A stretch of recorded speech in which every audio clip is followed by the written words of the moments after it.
Good afternoon, everybody. Thank you very much for joining us today.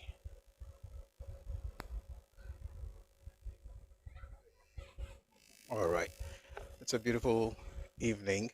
Thank you for being here. Lovely Monday. How's work? And some of you are just getting started. Some of you are done with work for today, but thank you very much for joining us. And some of you are working right now, regardless of where you are, whether you're at home or you're at work or you're driving. Um, Glad to have you join us today. It's a beautiful Monday afternoon, evening. It's almost 5 p.m. Um, we're good now, on all platforms. We're streaming on TikTok, on YouTube, Facebook, and on Twitter. I think Twitch also. But yeah, it's good to be here. And good afternoon, Badirin Wadeniji. Good afternoon. Thank you very much for joining us. Um, Solo 28. I am very well, Esho. Sheda Dani. How was your weekend? How's everybody's weekend? Concilium Preventers, thank you very much for liking and sharing and the fantastic ginger you're giving us in the comment section. Thank you. Ẹ ṣé o, gbogbo ilé ń kọ́ o, a ti kú ìsinmi ìparí ọ̀sẹ̀ tá a parí báyìí, ní lọ́jọ́ ajé, a tún ti ń wò mí tó ń bọ̀, ọ̀sẹ̀ yá sanwó alágbára Ọlọ́run. May this week bring us all the blessings we envisage in Jesus' name. Mr. Rotimi, kó ba lè dáná là ń bá káàkiri, kó ba lè dá ni. But inú mi dùn láti wà pẹ̀lú yín. Ẹ ṣé o. YouTube, I wish YouTube would be enjoying music like folks on TikTok, but alas, Peter for Juicy Olungbabe.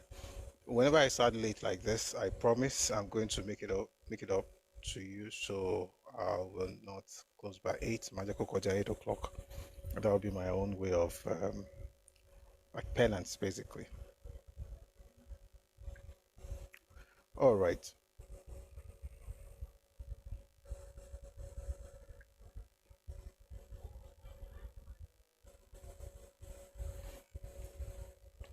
Da da da. Da da da da da da da da da da. Language is good. All right. It's Monday. We have a lot of things to cover today before we get into today's topic. Today we'll be discussing Awolowo, Akintola, and the Battle for the West, Part 6. We're going to end this thing this week. We have to, so that we can get into other things. So we're going to end it this week. I'll probably last session, maybe part 7 or part 8, I'll talk about their wives. I'm going to use this book. I was reading it earlier today. I was just laughing. I was having a laugh. A biography and postscript. Samuel Akintola in the Eyes of History by Honorable Femi Kende. We'll look at this maybe on Wednesday or Friday, but we're going to end this series this week by God's grace. And then we'll get into something else, right? But the important thing, of course, is, and I hope that we're really learning from, this events of the past, so that way we're not just doing history for history's sake, but we're able to distill it, we're able to get lessons that we can on TikTok. Drop your heart, me, drop a gift. Let's try and push this to the FYP. All right. So let's do that together. Especially folks on YouTube, on TikTok. Remember, TikTok is our main, is our studio. That's how I see it. It's our studio. We're broadcasting everywhere, but TikTok is the studio. So please like and share on TikTok, and please drop a heart, drop a gift. Let's get this on the FYP. Thank you very, very much. So, like we always do, we're gonna start with the news, and then we'll get into the topic for today, which is Awolowo, Akintola, and the Battle for the West, Part 6. Yeah, but a lot of things happened in the last couple of days. But I think we should start with what happened today. Today, we all know there was a talk of protests, and a lot of things have happened. People have said things for the protest and against the protest. it's quite interesting. Somebody, when I got here today, someone has put something in the comment section saying that your friend ran. It's quite interesting. We saw the video. I mean, we saw the video. It's sad that people have to reduce,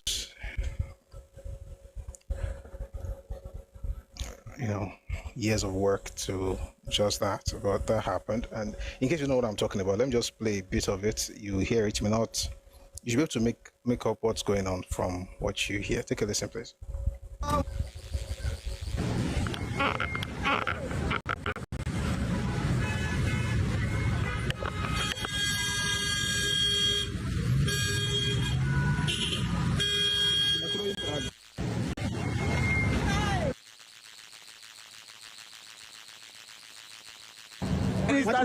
They're already throwing tear gas, but they can't stop us. They can't stop us. This is Nnamdi Kanu's younger brother. Ore is on his way. They can't stop us. Even though they're already throwing tear gas, they cannot stop us.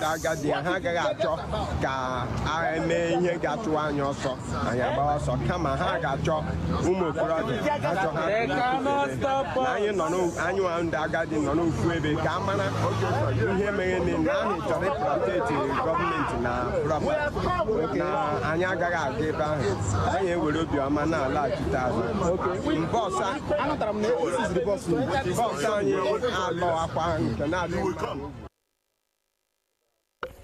we're going to play it a bit more later. But that was a group of people. One of them says is Nnamdi Kanu's younger brother. They were in Abuja to protest. But before all this happened, Punch had published this news item yesterday that court refuses police bid to stop free Nnamdi Kanu protest. But then the police they also responded by saying that police pledged to obey court order on free Nnamdi Kanu protest. The police have announced that they will obey a court order that allowed a planned protest to demand the release of separatist Nnamdi Kanu, who is on trial for treason. And so they put out a message. Nigerian police force reaffirms its unwavering commitment to upholding the rule of law and maintaining public peace in accordance with constitutional provisions. This follows the subsisting order of the Federal High Court given on 17th October 2025. So they talked about that. However, while they were protesting earlier today, there was some kind of pandemonium, right? And I think it's better for you to hear it. You should be able to get it from, this video. Take a listen to this, please.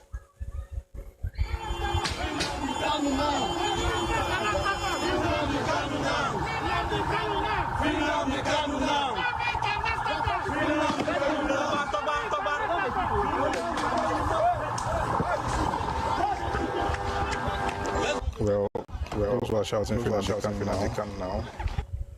They were running, apparently tear gas and all of that. May they just have this judgment. No carry I come out because it's enough. All right, so that's that about the little crazy stuff that happened earlier today. In other news, last month there was a report that a group to the prototype of 1.2 billion naira palace of Obi of Lagos State and celebration of his First of Allah festival or New Yam festival. That was last month, and they planned to have that on 13th September 2025. We spoke up against it because, of course, it's insane. And the police were quick to arrest the man who called himself Obi of Lagos. Anyway, on 13th October 2025, exactly a month, after the palace launch, whatever they were planning to do, there was a statement that they put out in the newspaper, and I'm just going to quickly read it. I, Mr. Chibuike Azubuike, hereby tender this unreserved apology to the Oba of Lagos State We do have Oba of Lagos State, but that's another thing. You don't even know where you're living in. There's no Oba of Lagos State. There's Lagos town. There is no Lagos Oba. Umba, 1 second.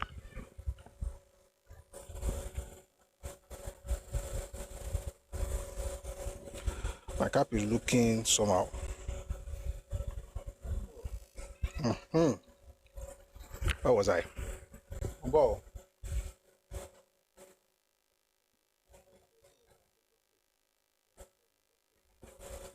All right, there's no Oba of Lagos State. There's no Oba of Lagos State. There's Oba of Lagos town. Okay, but if you don't understand where you live in, you wouldn't even know how to, you don't know the culture, so you won't know how to address the people there. Anyway, he writes here, I, Mr. Chibuike Azubike, hereby tender this unreserved apology to the Oba of Lagos 6 State, Federal Government of Nigeria, the government and the good people of Lagos State over my unguided proposal to hold New Yam Festival, which was scheduled to take place on Saturday, the 13th of September 2025 at Awolowo area of Lagos State. The caption therein as Obi of Lagos was a typographical error from the print man.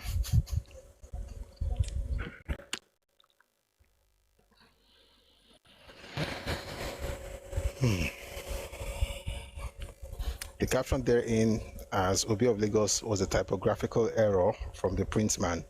My decision to cancel this New Yam Festival is voluntary, and I am not coerced by whatever means, rather my realization of what such sensitive publications will send to the general public as one who is trying to divide the kingdom of our reverend Oba of Lagos. Reverend Bao, she priest in Babani, revered Eko, I therefore undertake to be of good conduct henceforth and to join hands with the people of my host community in developmental ideas that can set the state on a good pedestal.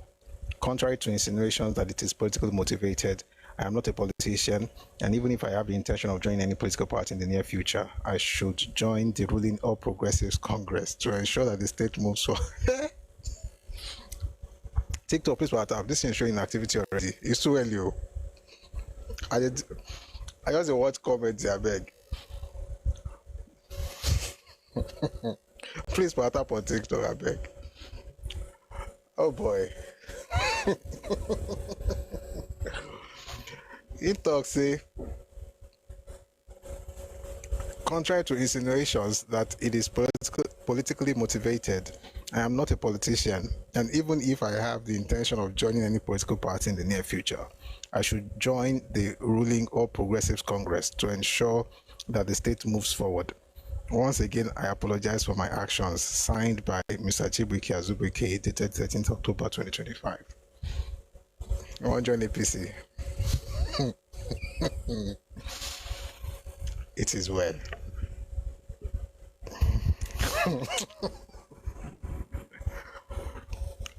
Who advises these people?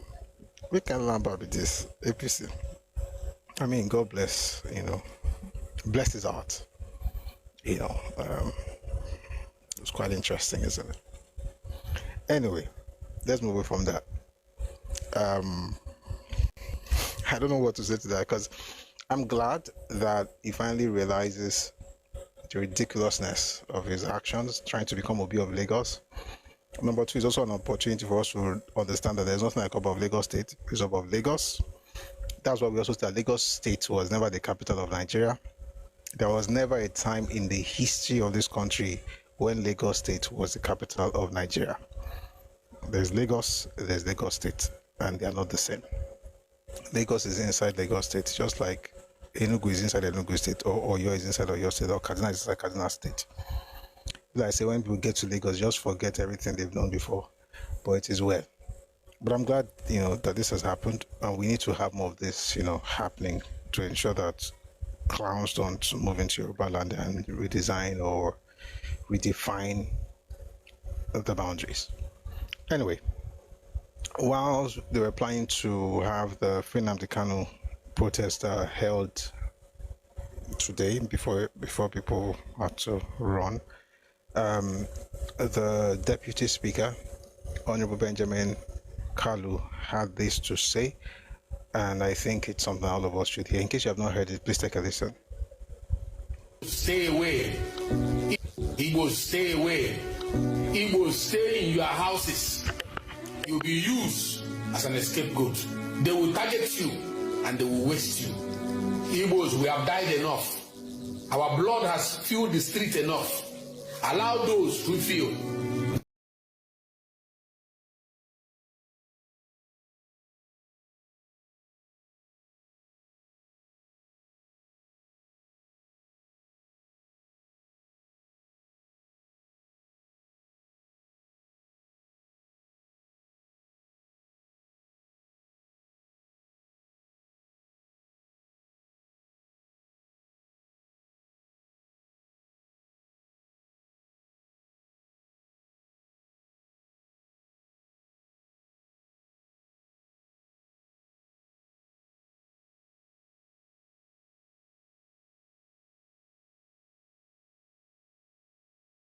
We have shown strength in agitation. We have shown strength in fighting for IPOB and Masob and all the rest of them. He's sitting at home. Please be weak now. Because they were looking for opportunity to slaughter you. Sit at home. I really want. That's the deputy speaker advising his people. The only issue I have is when he says they are looking for a way to, they're looking for an opportunity to slaughter you. I would have loved to ask him, who are the they? Because you say you are in government, but they are trying to slaughter them. So who are the they who are trying to? I don't like this this abstract concept of they, them.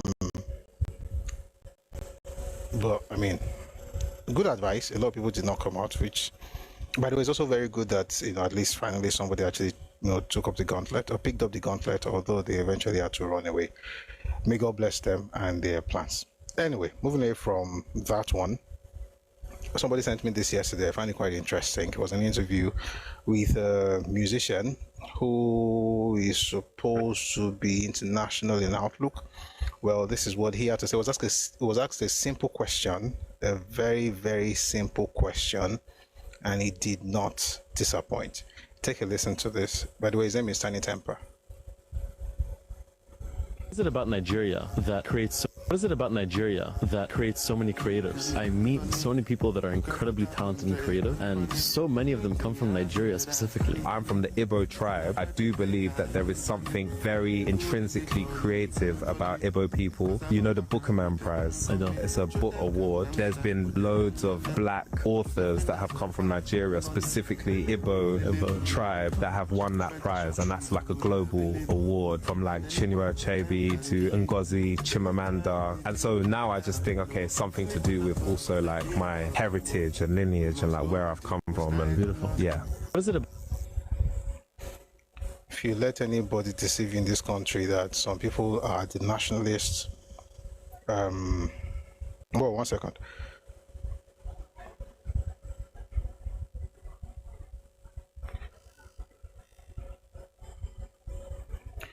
So they asked him a simple question, right? What's it about Nigerians that make them very creative? Right. The interviewer was very, very intentional. Maybe didn't even know what it was. I mean, it was trying to be quote unquote national in outlook, right? So he said, what is it about, you know, Nigerians, you know, because he has met a lot of creative people. Interestingly, I wish you could see the video, the faces he was showing, you know, let me tell you the faces. So there's Tiwa Savage, there is Burna Boy, there is Yemi Alade, there is Ashake, there is Wizkid. Those are the images. Don't show no kidding you. We don't be the question away. The next thing is Amiibo. By the way, Chimamanda has not won a Booker Prize yet, but it would be nice if she eventually does. Anyway, the point is, I like that he's proud of his ethnicity, but I wish the question was about his ethnicity. But regardless of what he wants to do, if this makes him happy, then that's okay. But it also shows you that at the core, we all know the nations we belong to. And it's okay. The real problem is when people then talk about your particular group and they say, why are you not talking about Nigeria? Well, when you're talking about Nigeria, you're talking about your group. that means that at the end of the day, you know exactly where you belong. And there shouldn't be a problem about that. That's the point I'm trying to make. So it's also, I mean, a lot of people have been dragging the person, saying all kinds of things.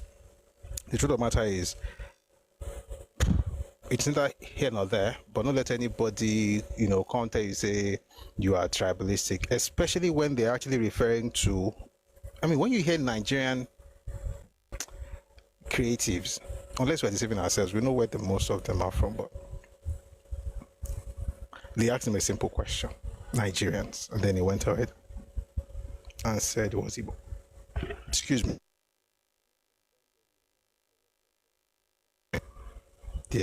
Then he started saying they won awards that they have never won. May God help people. It also shows you that no matter how, say I've traveled, I've been to the Kiniko, doesn't change anything. At the end of the day, people are still clannish. People are still very, very tribal. There are 2 Nigerians who have won the Booker Prize. 2. One of them is Urobo. The other one is Igbo. Benokri and Chinua Achebe.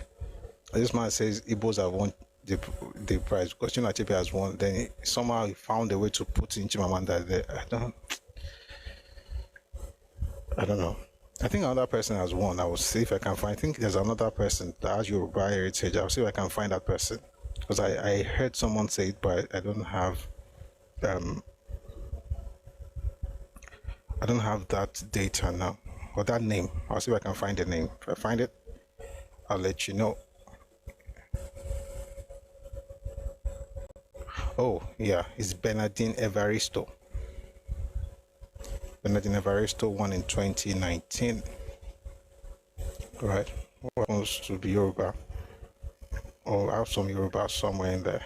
Anyway, the point is that was a chance for an artist to talk about the bigger context, the subcontinent, I like to call it Nigeria, but decides to still go back to his enclave. It's quite interesting, isn't it?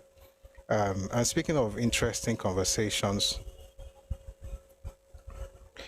I'd like to play something. This is from a podcast. I played part of it last week, and the person never stops talking, so we might as well just listen to them, even if they're talking absolute nonsense. But it's important to listen so we can respond. Please take a listen to this wonderful man who has a very great idea for his people. Take a listen. And of course, how it's going to affect the rest of us, if they do, that stuff. Anyway, take a listen to this.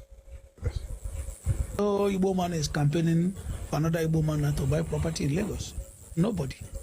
And I know people lost it. I know people lost their property. No, a lot of. I'm talking about this trade fair. They are still losing. I'm talking about this trade fair. I know people lost so much, huge amount of money. Yeah. But in somehow, I have to say, I thank God this happens. Sorry, very sorry for people that lost their property. Yeah. So sorry. Yeah. But it's good that this kind of thing happened. Let me use this example.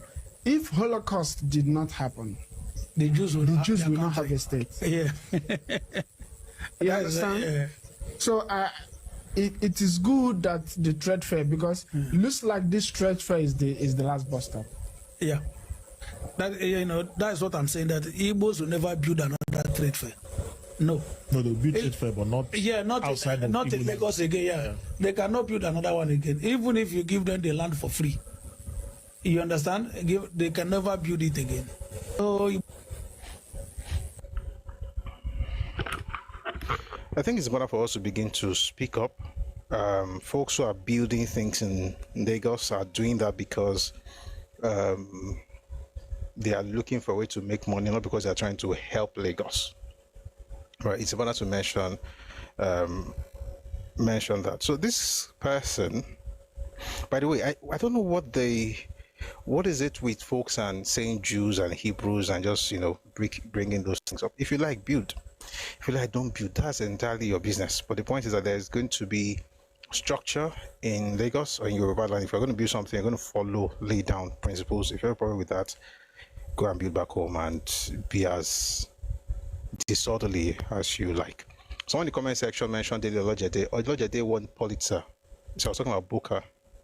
There's Pulitzer Prize, and that was won by Olojede.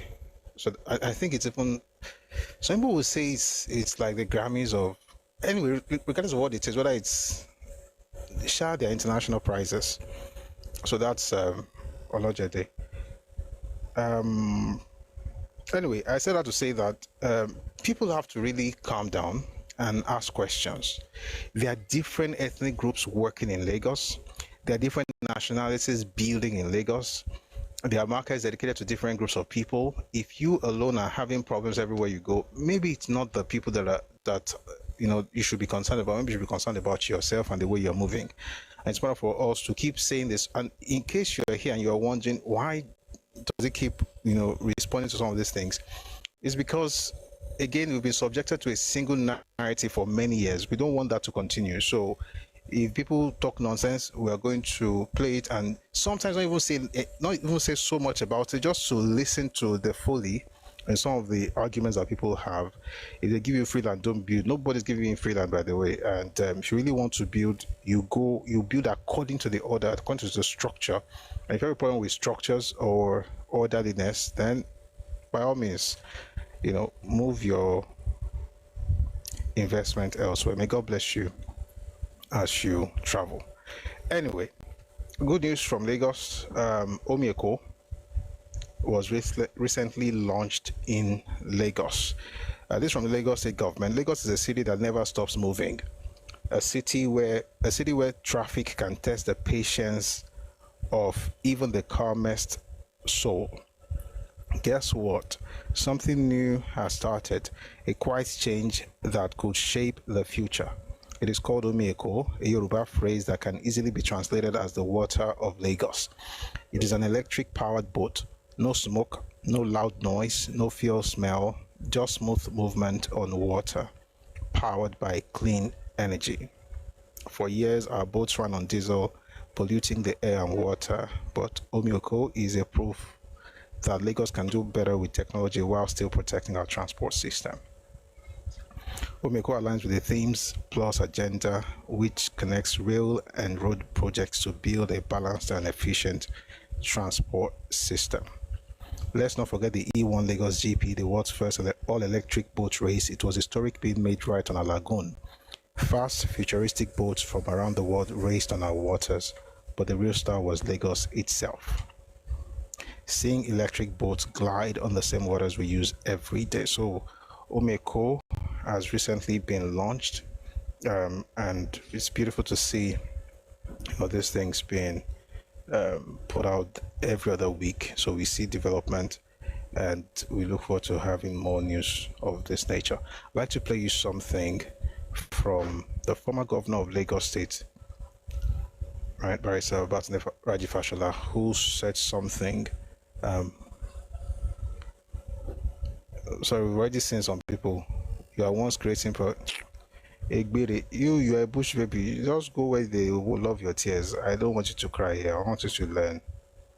If I respond, you'll be crying. So let's leave you alone. But I promise you're not going to disturb me more than the nonsense you have written so far. God bless you. Let me play something good. I found it. So this is Governor Raji Fashola speaking at the launch of Omieko. Go. Thank you. Good afternoon.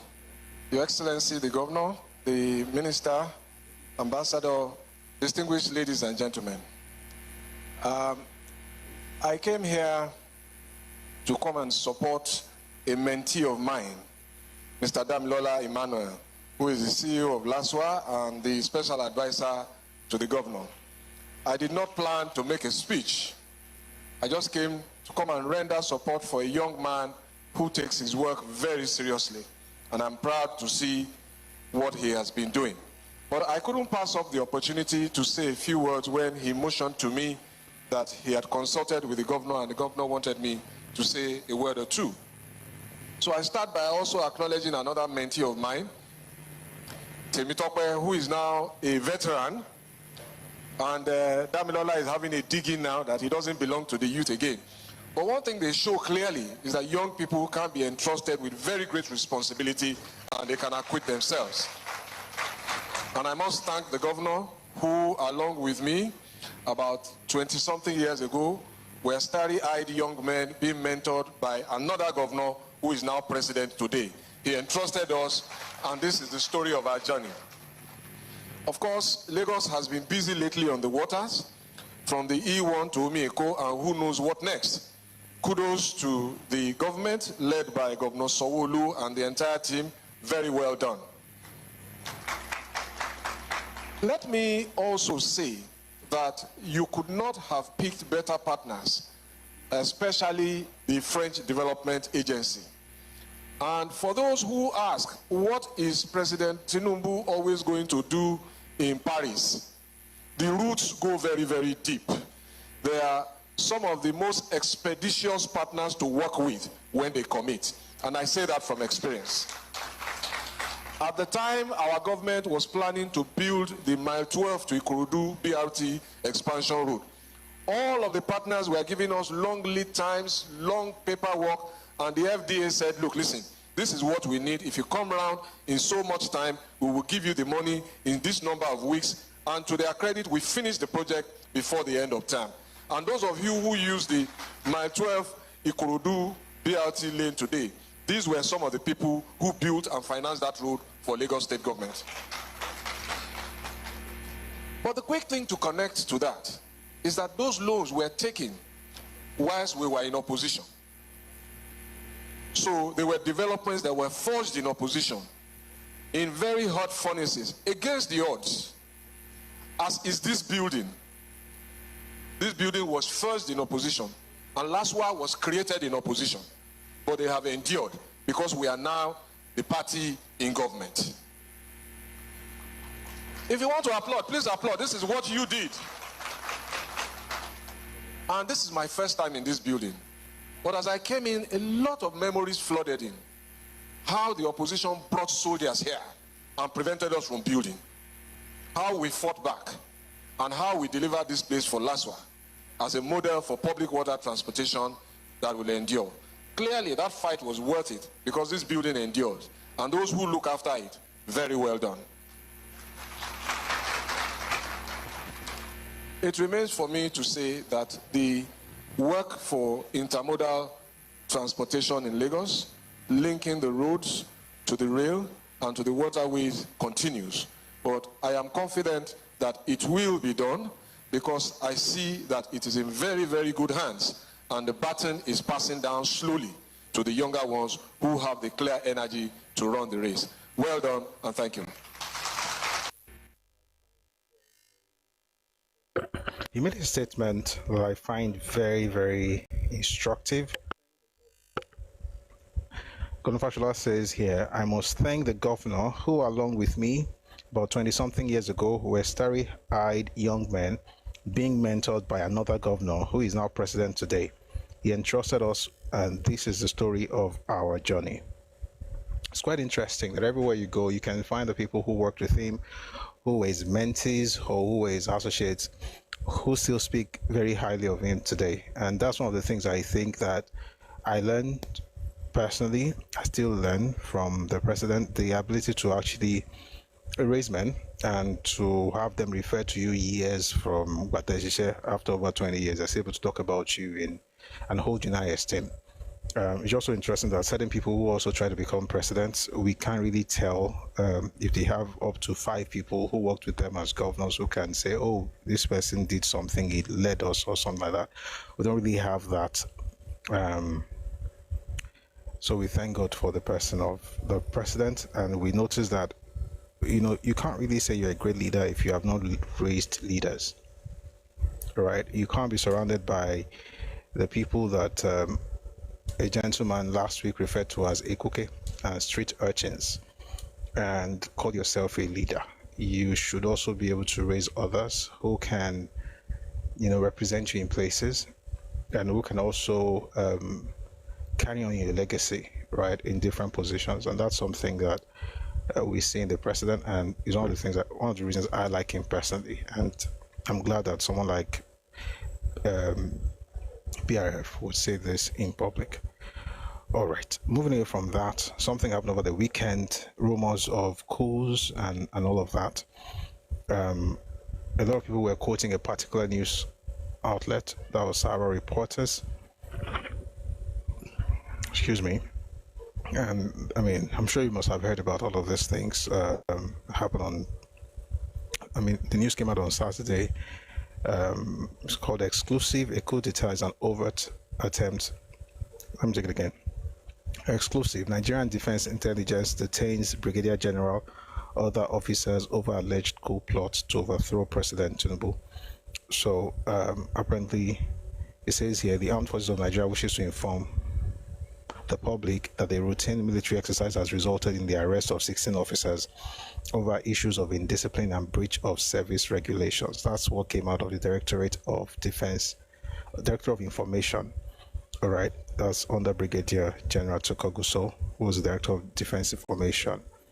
That's what he said. But then Sahara Reporters, said that they had other people inform them that it wasn't just about indiscipline; it was actually about a coup d'etat. It says here, however, a senior official of the Defense Intelligence Agency involved in the arrest told Sahara Reporters that the officers, led by an army brigadier general, were planning to stage a coup and take over government from selfish politicians. The 16 officers were planning a coup. The military authorities were just being diplomatic in the statement released by the spokesperson. They have started doing secret meetings on how to overthrow the president and other top government officials, the source told Sahara Reporters. Anyway, that news came out, and thankfully, we also have other reports. For instance, Bayo Onanuga, who is a spokesman or the special advisor, information and strategy to the president, put out a statement saying that the defense headquarters never mentioned any coup attempt, just like we read, earlier. And I think was actually quoting Tukoguso, the same brigadier general that we referred to earlier. So all of this has been going on, and people are saying things like, oh, what if this happens? But then Sahara Reporters decided to come up with another news report. I'm going to read that one as well. It says here, officers detained for alleged coup plot against Tinubu are attached to NSA Ribado's office, include ex-governor's nephew. Anyway, the point is, we really don't know what has happened, but I hope it's not true. And if it's true, may they now not succeed. And I'll tell you why. So there's a lot of young people, especially, a lot of people generally, but particularly young people on social media who wish this to happen because something similar happened in Madagascar a few days ago. And, they're saying God when and all kinds of things. I will try not to say a lot. I want to read an exchange so that will help me explain what I want to say. I'm just going to read an exchange online. This was on X. I hope I can quickly find it. So, apparently, some of us also who are supposed to be older, I think we've forgotten what it was like. So you have a lot of people saying things that it's really nice. So someone says here, his name is Onwe Arinze. This is on X, by the way. It's an exchange on X. He says, maybe we need a military junta to do all these things to the current class of politics. He was referring, sorry, let me take from the beginning. Let's make it full. I just want to read an exchange. I'll try not to say a lot. Somebody put out a statement. His name is Sheriff Badamosi. He says, anyone that wants a coup in Nigeria, let's teach them history. I picked up one of Max Yolon's books again. I'm at the airport enjoying these intellectual conversations. Nigeria will succeed. Then Max himself says, by the way, Max writes very good books, but when it comes to the war, he sides with the Igbos and Yoruba people are demons as far as he's concerned. I've seen it in a number of his books, but apart from that detail, if you don't mind reading other books to plug in the holes, is a good read. So he says here, only those born after or too young to remember the military rule can be excused for calling for a return to those days. Then someone says, these are those days, no need to fearmonger. And then he responds, really, have any journalist been blown up by parcel bombs lately? Has the leader of the opposition's wife been shot dead in Lagos traffic? When he says, has any journalist been blown up by parcel bombs lately, he was referring to Delegiwa, whose over the weekend the anniversary of his death was celebrated. Then he says, as the leader of the opposition's wife being shot dead in Lagos traffic, he was referring to Kudirat Abiola, who was shot in traffic. Is the entire opposition in prison? He was referring to what happened in Adeko days. And someone, Owearize, then responds. The first person that said those are those days was Obele Nsi. You can tell from their names. Obele Nsi says those are those days, no need to fear monger. But you shouldn't be surprised, by the way, because after this president won the last election, they were at the defense headquarters asking the army to do the needful. So Owearize says maybe we need a military junta to do all these things to the current class of politicians we have. They all deserve prison. At this point, a military government would be better. I had my first 10 years under military rules, even the worst. Today's 20-year-olds don't enjoy the amount of freedom I enjoyed in those years of my life. This one that was literally just wearing pampers or diapers, saying that he enjoys freedom. There was no social media back in those days, by the way. All these things we do on social media, you think you'll be able to speak and say you have right? Let me ask a question here before I continue reading. You know, lawyers have different specific specialties or specializations. Which specialization was the most popular during the military regimes that we had in Nigeria? It starts with human. That's the key. That's a cue. Human. You hear human rights, human rights lawyers. Why don't we have as many? Today, have you ever sat down to think about it? Why don't we have as many Ganifawa enemies anymore? Why is it that Olisa Bakoba is not what they used to be, or Femi Falana is not what they used to be? It's not that they are less than what they used to be. It's that there is less need for that kind of work, right? And the ones who are trying to act like they are agitating on Twitter, that one is always insulting everybody. They're just joking. The truth of the matter is that all these things that people are writing on social media, they are insulting the president. You would have found somewhere to keep you since all these days. Anyway, someone says Nigeria started going downhill under civil rule. That said, military rule is not a solution, though. This one doesn't have sense. If you say Nigeria started going down under civil rule, and maybe the military should do something, and military government will be better. Now you're saying military rule is not the solution. You are confused. But again, I'm not surprised. And then the man responds, 30 years ago, this tweet would have got you life imprisonment with no right of appeal. Had you said the same thing about the military government of the 1990s? I like that exchange, and I thought I should read it. I just want to say this, that a lot of us are clamoring. You know, sometimes you think, the past, we talk about the good old days. Bible actually says something about that it's not good to look back and say the good old days. And I think it's true, right? It also shows there's no growth, right? But sometimes I think we forget the sufferings and it makes us long for something that we think we forgot in the past. Military rule is not the best for Nigeria. And I hope that our military will continue to support the government, and that the government will also do better, but that we don't want to ever have a situation where the military takes over and begins to rule again. It's not going to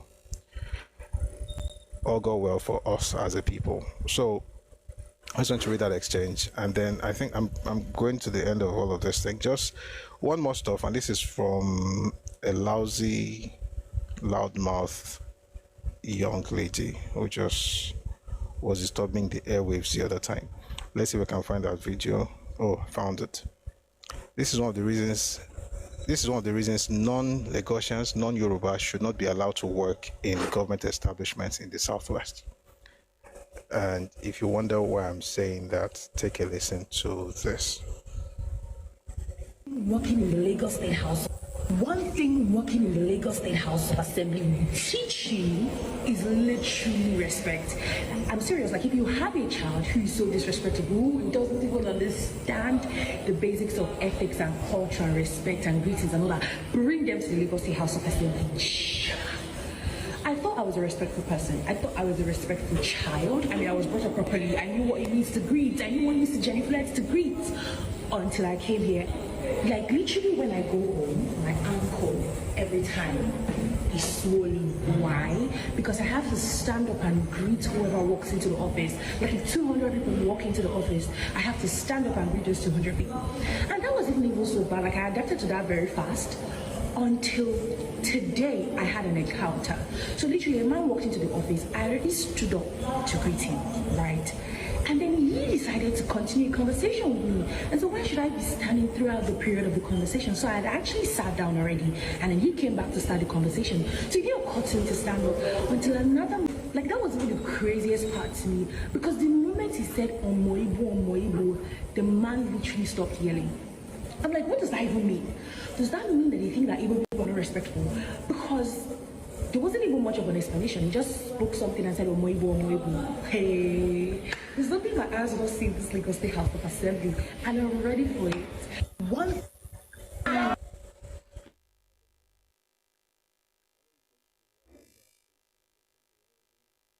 When you go to Alhambra State and they say they only give jobs to their own indigenous of Alhambra State, and you go to Enugu and they say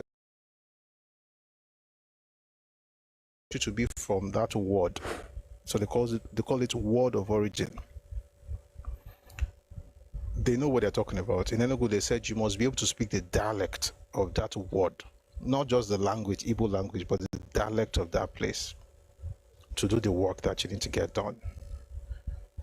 They know what they're doing. We are the ones who open our space up, and you see a girl saying, literally, they use words as though they're going out of fashion. Literally kneeling down, genuflecting. What's the big deal in kneeling down? That's a problem. Like, folks don't understand the fact that when you move to another place, you learn the culture of that place. Nobody cares where you're coming from, especially when you're not bringing anything better than what you have here. And even if it's better, you still have to find your way in the way things work around here. But it's not our fault. We are open to a fault. We have to begin to make things better, right? I mean, do you know how many people don't have jobs who are supposed to be getting? Meanwhile, I mean, last week they put out this news release that if you want to join the army, if you're from Lagos State, there's a, quota for. I mean, each state has quotas anyway, and people are angry. Some Lagosians are angry, saying things like, "Oh, when it's time for jobs, you don't remember, or it's not that it's time to go and fight. You're then also join the army."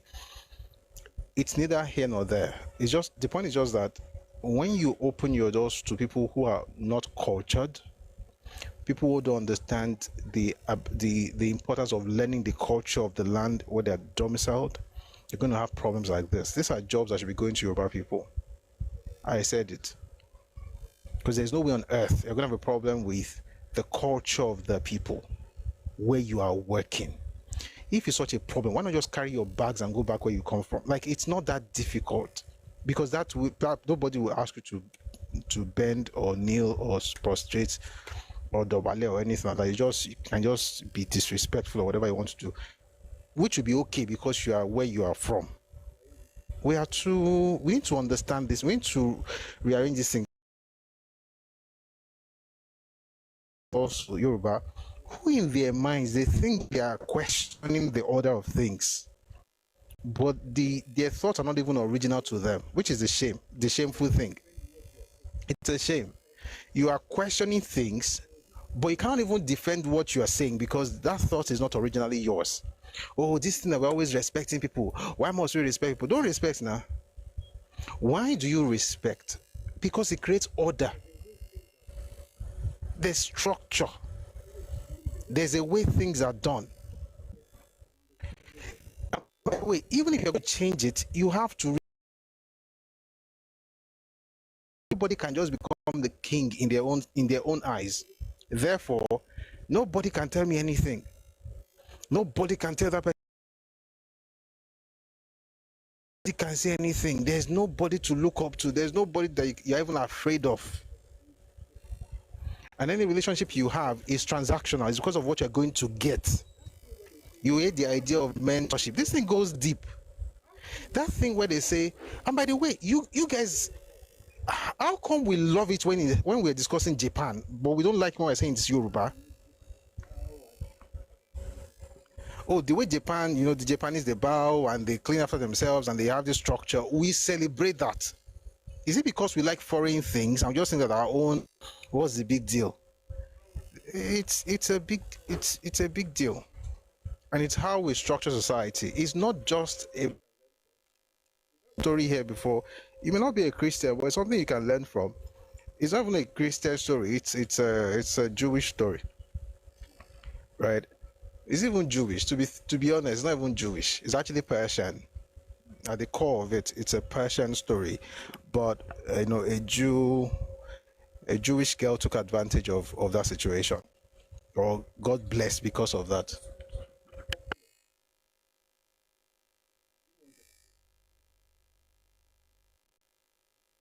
Give me 1 second, please.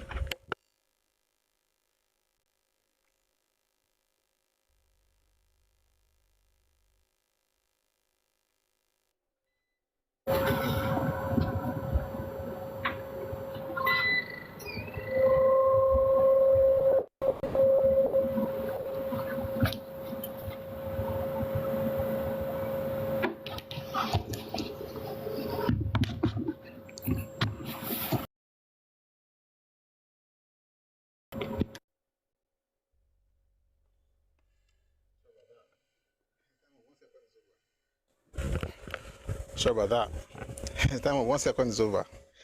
This is my 1 second. It is well my 1 second. Anyway, the point I'm trying to make is that I was telling a story. I said it's a Persian story. It's in the Bible.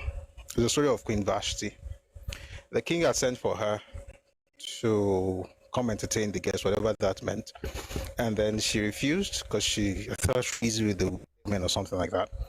And there was a statement the chiefs made. They said that we have to deal with this.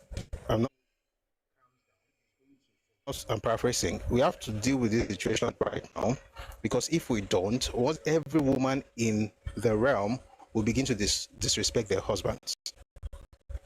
And so they moved the king. They ensured the king removed Vashti, and then Esther came in later. Here's the point. The point is not even about, there's divine favor and everything, but beyond all of that is the point where the respect of a woman to her husband became it wasn't just about marriage, it became societal, and they had to deal with the woman just because they didn't want to have a repeat of that in their homes. That's how structure is created. That's why that's one of the reasons people respect. You have order, you have structure, you have an organogram, you have hierarchy. And if you have a situation where everybody is boss, who listens to who? Everybody is a king. Nobody is a king. Everybody can be something. The problem with that is that there is no structure. And even if you manage to have something, you cannot do great things because you are limited. You need one person to be able to drive others at a level, and then at that level, and on like that, until you're able to galvanize the entire, race. When you have to say, why must I kneel down? Don't kneel down. You have a right not to kneel down. Nobody should force you to kneel down. But you can always take your boss and go to the place where you don't have to kneel down. And I think the government should also begin to get serious. While we are Nigerians, we are Yoruba, there are some things that should go to Yoruba people as a right, or even indigenous of Lagos, not just when it's time to go and fight and join the army. I just want to put that out. So if you hear the noise,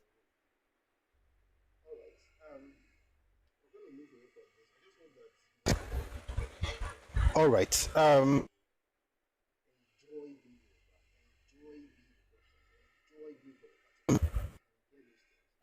I shouldn't have to explain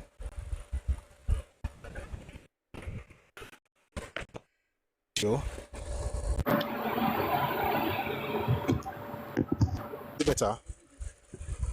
Is the audio better? Is the audio better? You can hear me now. Okay. Sorry, I think it's probably the network because it's raining, so it affects. But I'm glad you can hear me now.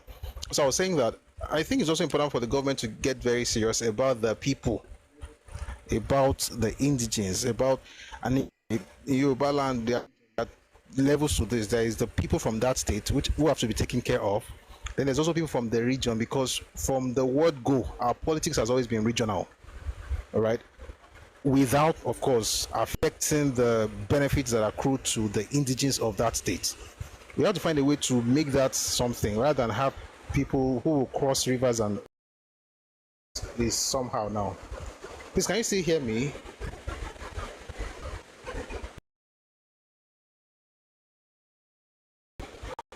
Let me check with you.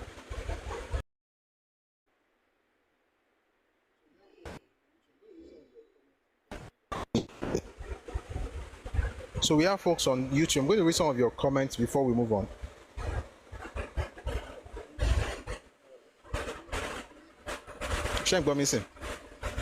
So on YouTube, Yemi Alamudun says, Hausa man built rice, cement factory, flour mill, and only refinery in Africa. Yet the noise from the north is the sweet praise of Awolowo in appreciation for the support. By the way, that person who did that song, who wrote the song and performed it, it's just out of this world. Awolowo is something for Tinubu. It's quite interesting, actually, the song. Although he says, does it make sense for foreigners to have Yoruba people, get jobs in Yoruba land because you are there, you're not grateful, you're not complaining that they say you should kneel down? What if they tell you there's no job? You be few things here from YouTube. Someone says, okay, when I was asking about the lawyers, human rights lawyers, the truth is we have been asleep all these years. This is from Olatunde Odediro on YouTube. The truth is we have been asleep all these years. At this point, we should rise up to the occasion. We are rising up. Ogro says they are not used to nonsense speaking them. No elders in the community to call their riffraff to order. I'm not going to say anything on that. And then Yemi Amoludun says, I can hear you clearly. Thank you, sir. All right, let me read some things from TikTok and then we'll move on from here. Look like it's only Southwest they do this. You can never try it in the North. You are very correct. You are very correct. People don't do this kind of nonsense because the North, those ones, they will deal with you and nothing's going to come out of it. They don't have time for Iregbe. What's Iregbe? But our people would also understand that it's not just a person trying to be funny. It's actually existential in nature. It's existential, and we've got to be very, very aware of these things. All right, so we're going to go to class now. That was the news. Make sure we finish before 6 p.m. And since we don't have a lot of people coming up, I decided to read our comments on YouTube. But before I go on, I'd like to remind us of something that I talked about last week. So,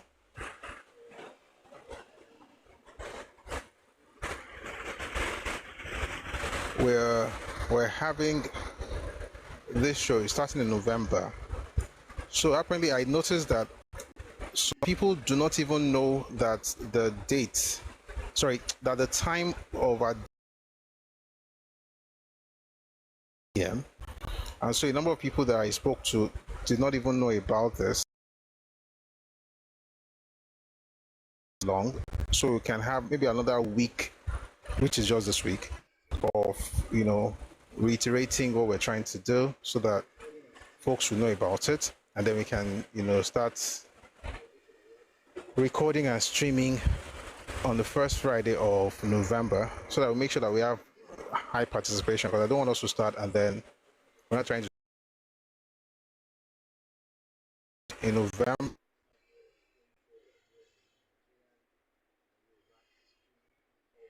Having a game show that deals with Nigerian and Yoruba history and culture. So if you think you know Nigerian history, so I'm just going to read the stuff here. By the way, I think that there's another flyer that carries the bit about cash prizes. Let me see if I can find it so that I can give you more logo. Let me read what's here for now, and then once I see that one, I will also put it out there too. 1 second. Oh, okay, good. I found it. Please give me a second on the video. I want to just quickly, put out the other image. 1 second, please.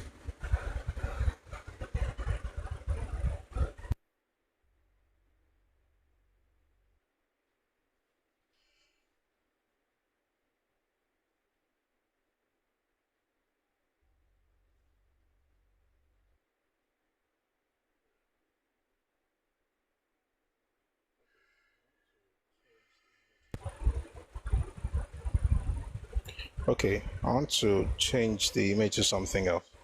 Just a little detail that we added. We're going to get to class in a bit. All right, so that's it. Do you think you know Nigerian and Yoruba history? This is your chance to represent truth, test your knowledge, and earn your place in history on the Redomi Republic live game show. Apply now to become a contestant. Please go to linktree/Redomi Republic. Linktree, just type Linktree in your URL. Redomi Republic. You'll find a form there. Please click on that and you can just fill the form right there and submit. It's not difficult, just a couple of pages. Just check the box and just keep going next and fill the forms, and we'll be together. So please join. Abi, please, here's one thing. Apply. That's the word. Apply to be part of it. It promises to be, fun and engaging and lovely. You're going to really like it. So this week, but I think we don't have enough people knowing about it. Some people I've spoken to some people and they're like, you're doing something like that. So that means that we shouldn't also rush it. So 2 weeks of announcement, we've already spoken about it for 1 week. So this is just one more week and then we'll get into that next week. So please join us, register. Also, if you'd like to support the show, please reach out to me. There will be cash prizes, by the way. So you see there, win cash prizes. There will be cash prizes. You'll be able to win money. Maybe we'll try something out on Friday, but it will be every Friday from the first Friday of November 2020. To apply to be part of the show, you're going to come up one by one. It's like Who Wants to Be a Millionaire mixed with Masoyimbo, mixed with stuff, right? So it's Nigerian politics, Nigerian history, Yoruba history, culture, and stuff like that. You answer the questions. We all learn history together. All right. So that is Redomi Republic. So please support. Check it out on Linktree. Get the form, and also subscribe to the channel on YouTube, Redomi Republic, and follow on all social media platforms, because we're going to be using the platforms to push the content that we will be creating together. Thank you very much. Now let's go to class. All right, I hope you can all hear me. I think it's still raining, but a bit like I say, the network is good.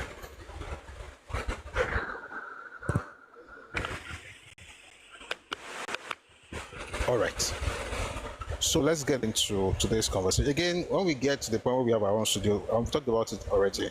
We'll not have all this noise, but for now, let me just confirm. Please, can you hear me? Shay, am I clear enough? It may not be perfect because of the rain, but can you hear me? Is it clear enough?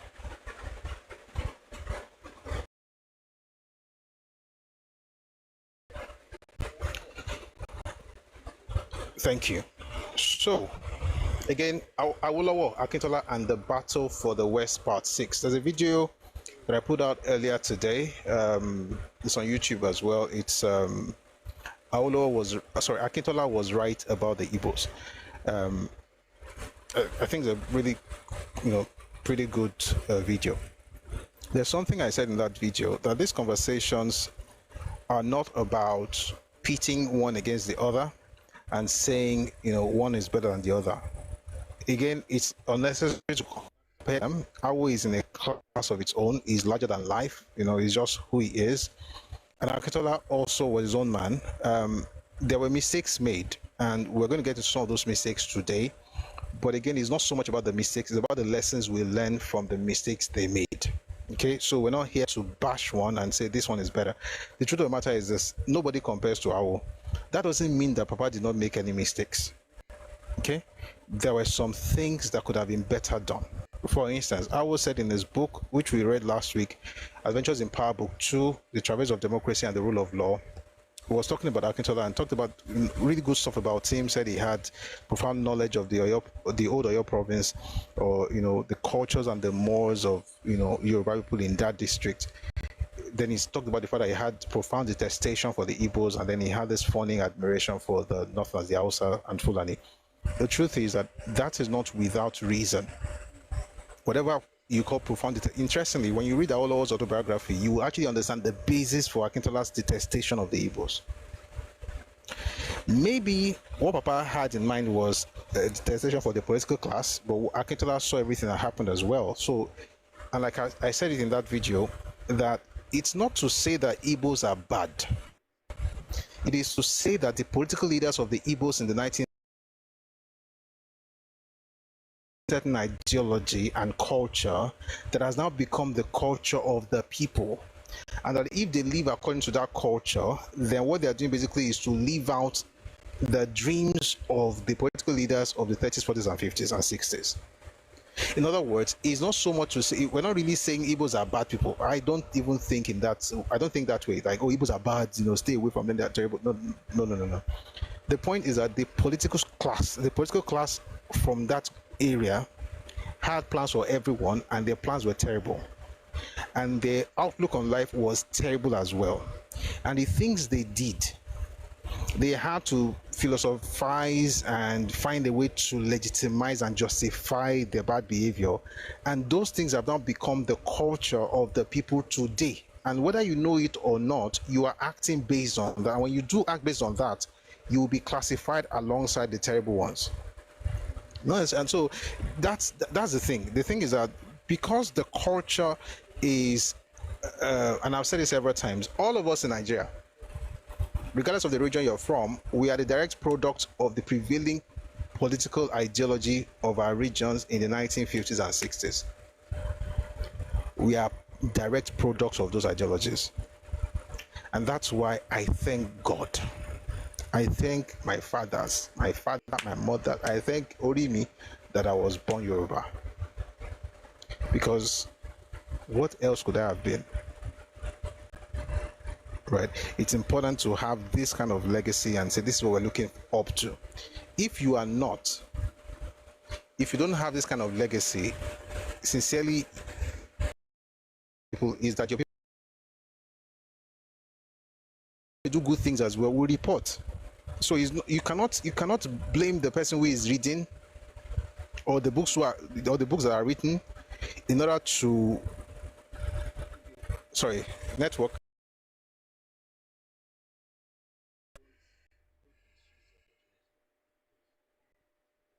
Okay, Shadrach, I'm allowing you to type. Please don't misuse the opportunity, please. Okay, it's okay, Shadrach. I want you to be here, but please don't misuse the opportunity. Let's not do that. So here's the point. The point is that all of us in Nigeria are direct products of the prevailing political ideology in our regions in the 1940s, 50s, and 60s. We are direct products of those things. And I'm glad that I'm Yoruba.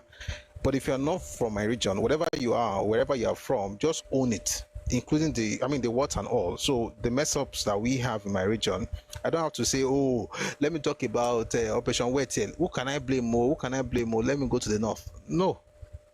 I own the errors that my fathers, whatever mistakes they made, I own those things because it's part of what made us who we are. And it is in owning those things that we can learn not to repeat them. We don't take the good and throw away the bad. No, we take the good and the bad. It's all of us. Then we learn from it so we don't repeat the bad. And then we can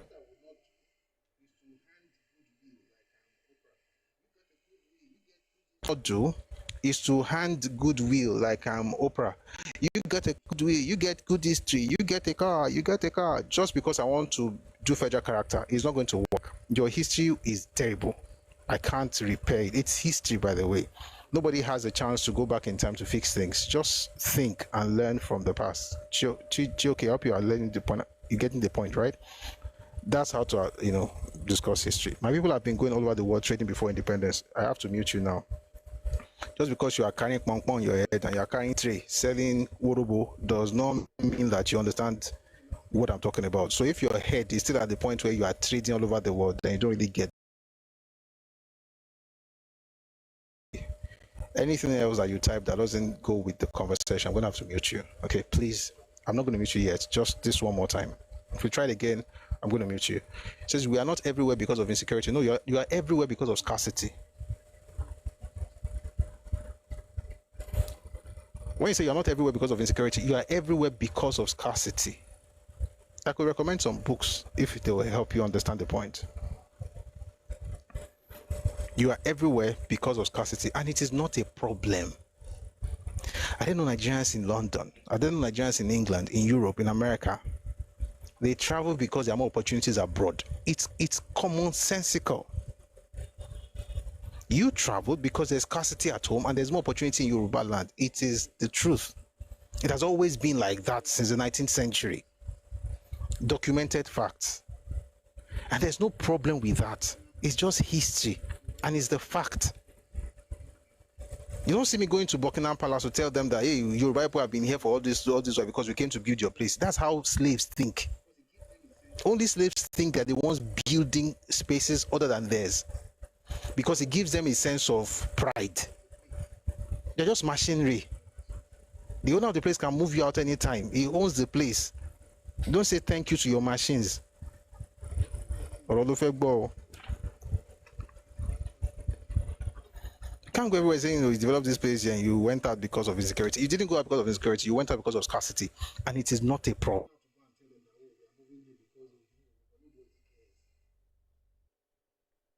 Them that, oh, we are moving here because nobody cares. It is not true, because East, by the way, guys, we're going to go to class. I just like this kind of thing for a second. It is not true because East has the fastest growing economy before the war. There's scarcity. Let me say something, guys. I need to say this. That statement he made, guys, if you Google that statement now, you will only find it in Igbo blogs. You will only find it in Igbo blogs. No book mentioned that thing.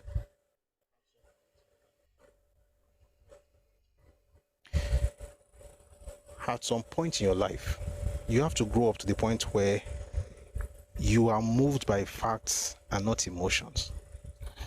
You should have emotion in terms of having feelings, right? So you're not hardened. But you shouldn't be happy based on things that just make you happy, because what you are doing right now is you are happy based on stupid nonsense. You are telling me to do my research. I've been researching this thing before you left primary school. Okay.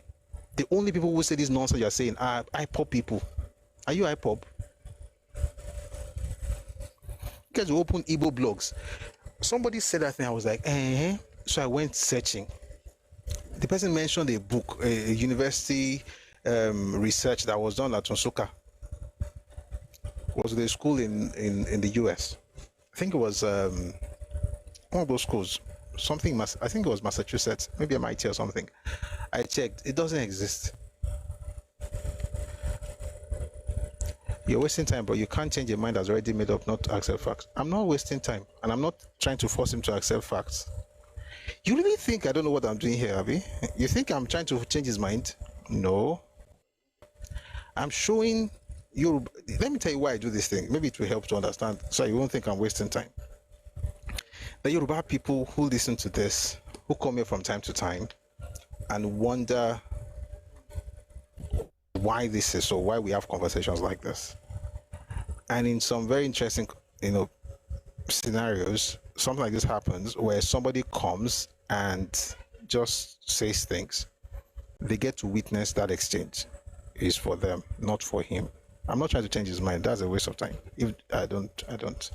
Anyway, it's 6:09. So I was going for 6:10. So it's 6:09.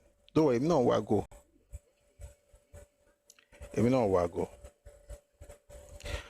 Meanwhile, what you don't know is that there are many people in the comment section cursing us out and saying all kinds of things I'm not responding to.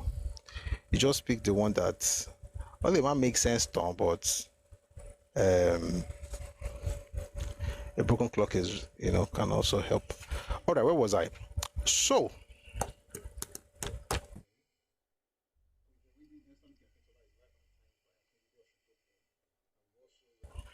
we've been reading Akintola, His Life and Times by Akinjide Osuntokun, and we've also read Adventures. We're going to read this one, mostly. Sorry, guys, 1 second. I have to mute this clown.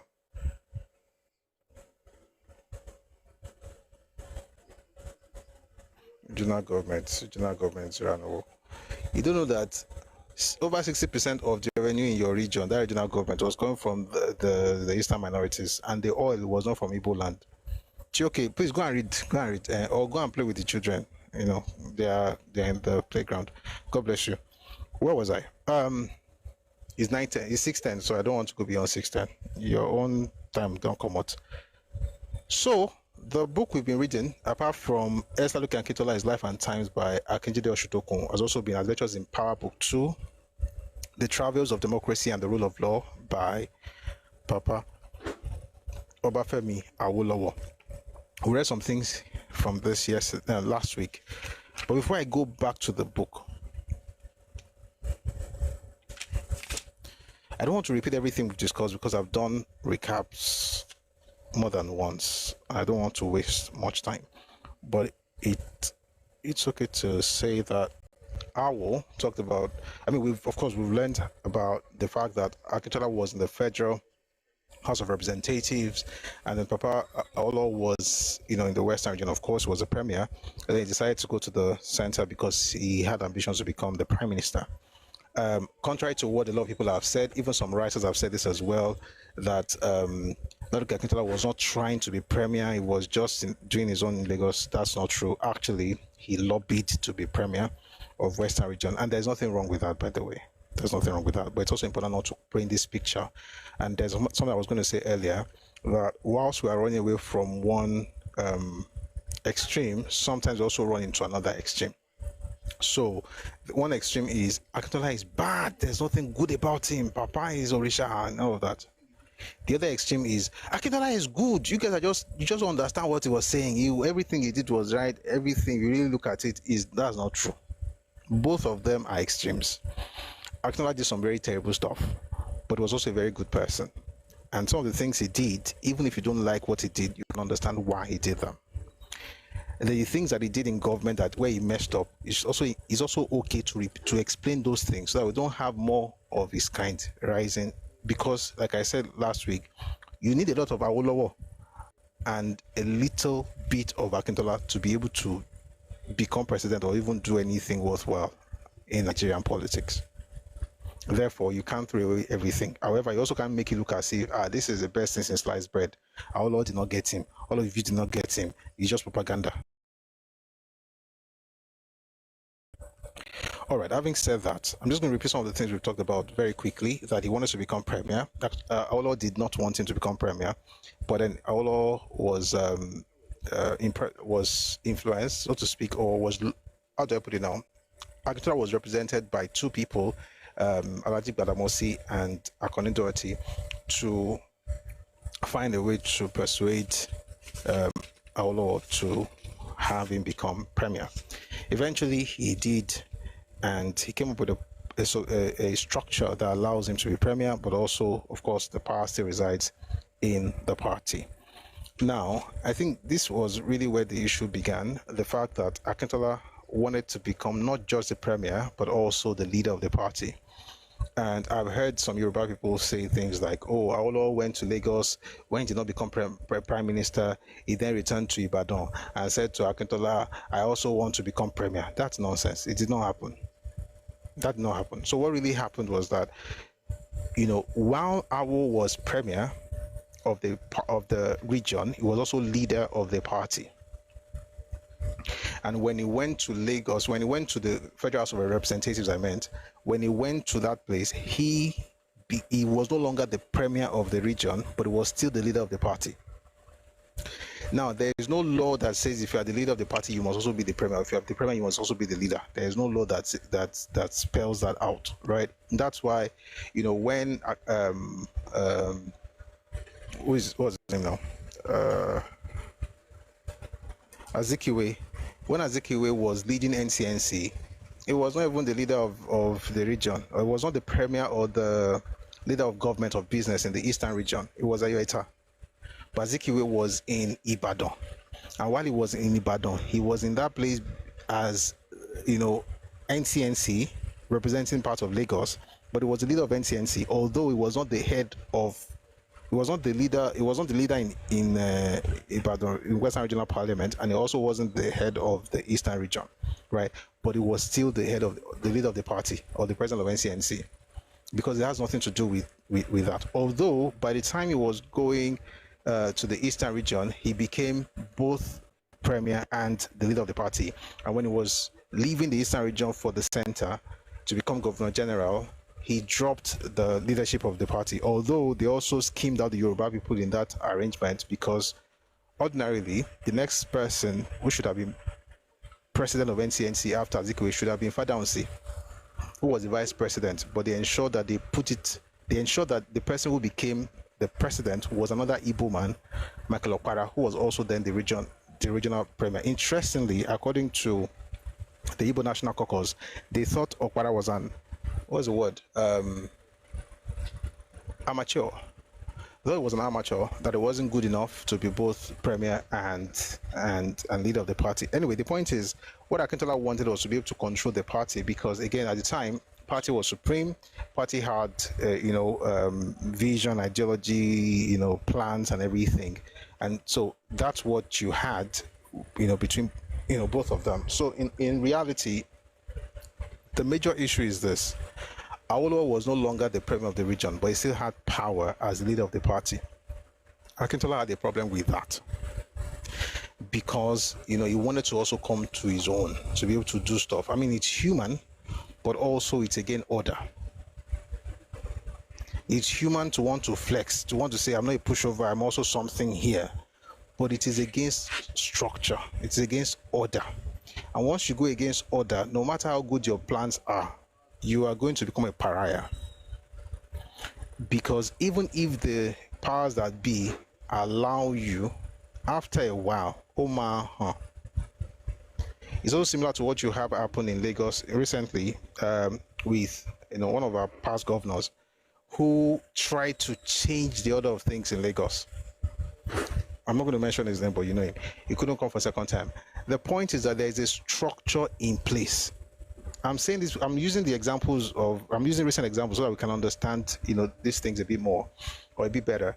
There is a structure in place. You have only come to be plugged into that structure. You didn't create the structure. You have to work with that structure. If you try to change it, you will be removed.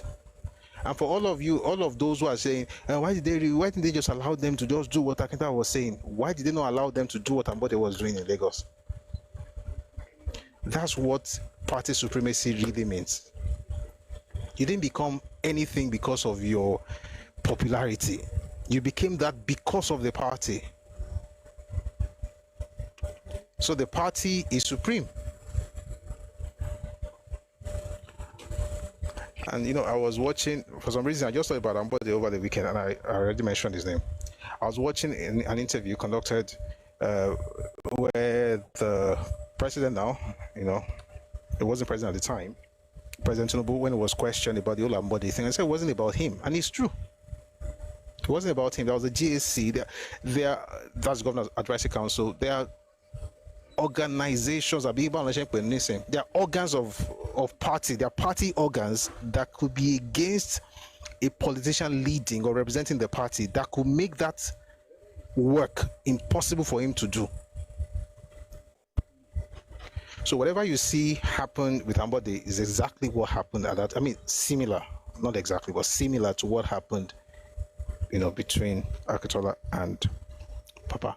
Now, I'm going to go on reading this, but before I do so, I'd like to introduce a book.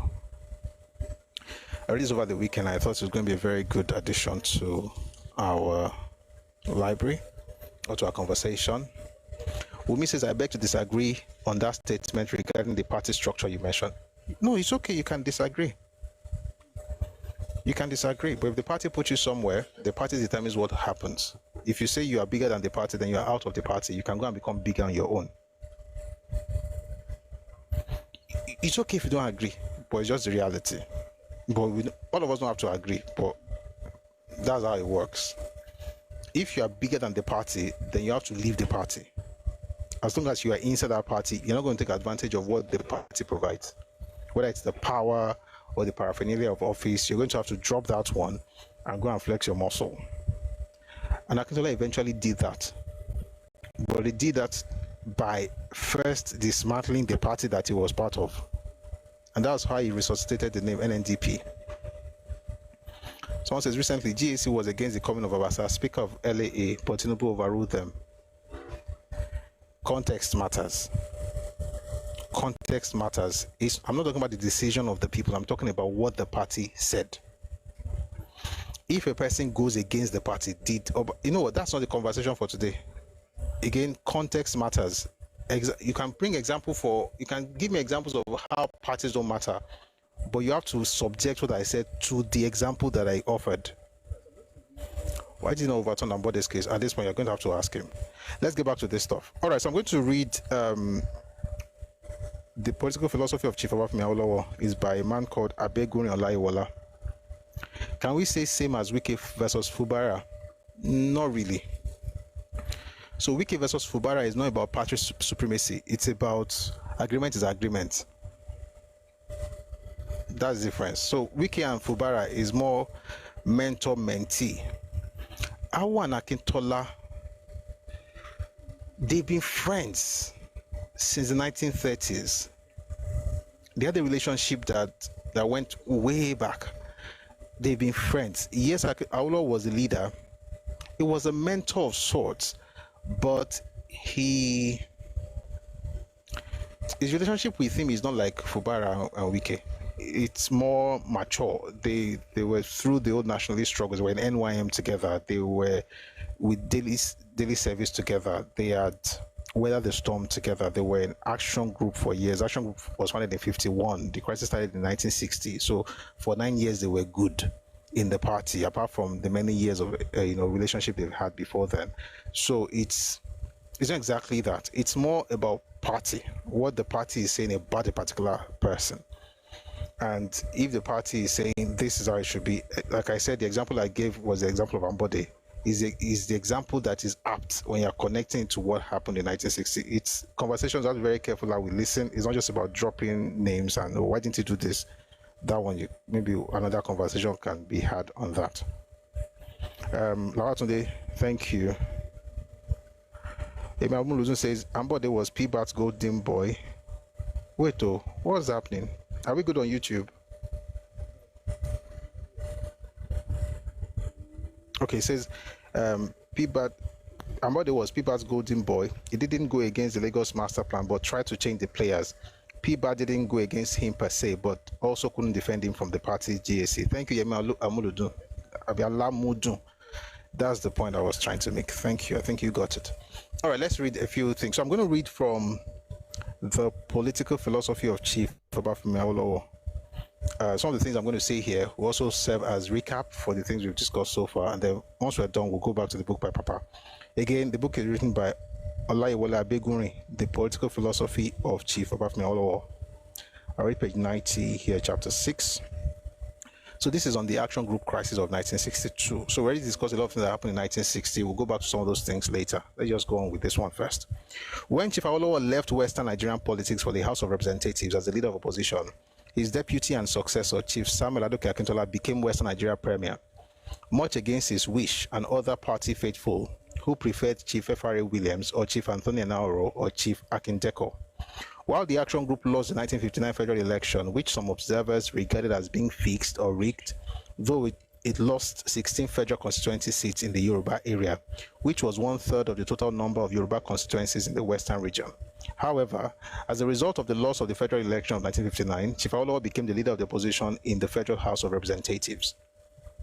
Having left the regional political scene for the center, the tension within the Action Group, which he had been able to suppress and put under control, began to crystallize, and it came to the fore at the 1962 Jos Congress of the party. To a significant degree, the brewing crisis within the party stemmed from the managed defeat of the Action Group in the 1959 federal elections, with the party finding itself sharply divided over ideology, political strategy, and party control. Chief Akintola, the new premier of the Western region, drew the wrath of Chief Awolowo and his supporters within the Action Group by taking several important steps without consulting party leadership. First was the reduction of head tax in West region. Second was an increase in the contribution local schools were expected to make. Third was a reduction in the price of cocoa, which is the main cash crop and lifeblood for the farmers in the West, and the major source of revenue for the Western Nigerian government. without even informing, let alone consulting party leadership, especially Chief Akintola, Minister of Agriculture, and a close confidant of Chief Awolowo. Fourth, when the crisis reached its peak, Chief Akintola, as the premier, attempted to remove some of Chief Awolowo's supporters from the statutory boards that controlled much of the Western Nigeria spending. Fifth, it was alleged that Chief Akintola not only demanded unqualified personal loyalty from cabinet members, but also attempted to form his own political party and divert the party's 10% levy on the salaries of legislators from his division into a social fund. And lastly, Chiefs Awolowo and Akintola disagreed over the treatment of local real estate corporations, which has been a source of Action Group party finances.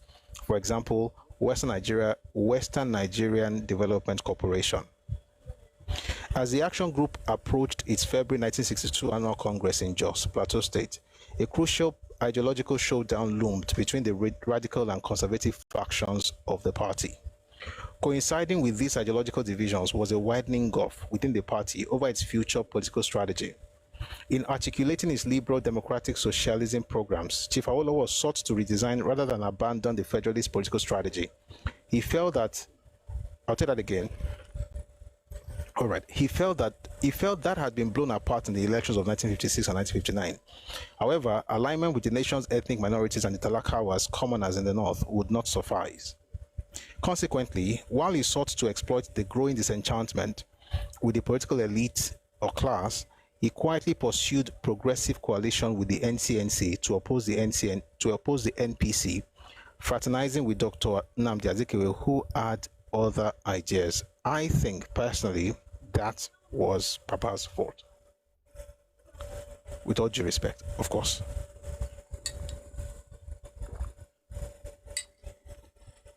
The truth of the matter is this: Awolowo had no business with Azikiwe. And in that matter, Akintola was right. At the same time, the conservative faction of the party, led by the premier, Chief Akintola, had determined that continued pursuit of national power was hopeless and instead decided to pursue a regionalist strategy. The regionalist school of thought favored a grand alliance among the AG, NCNC, and NPC, a status quo consociationalism.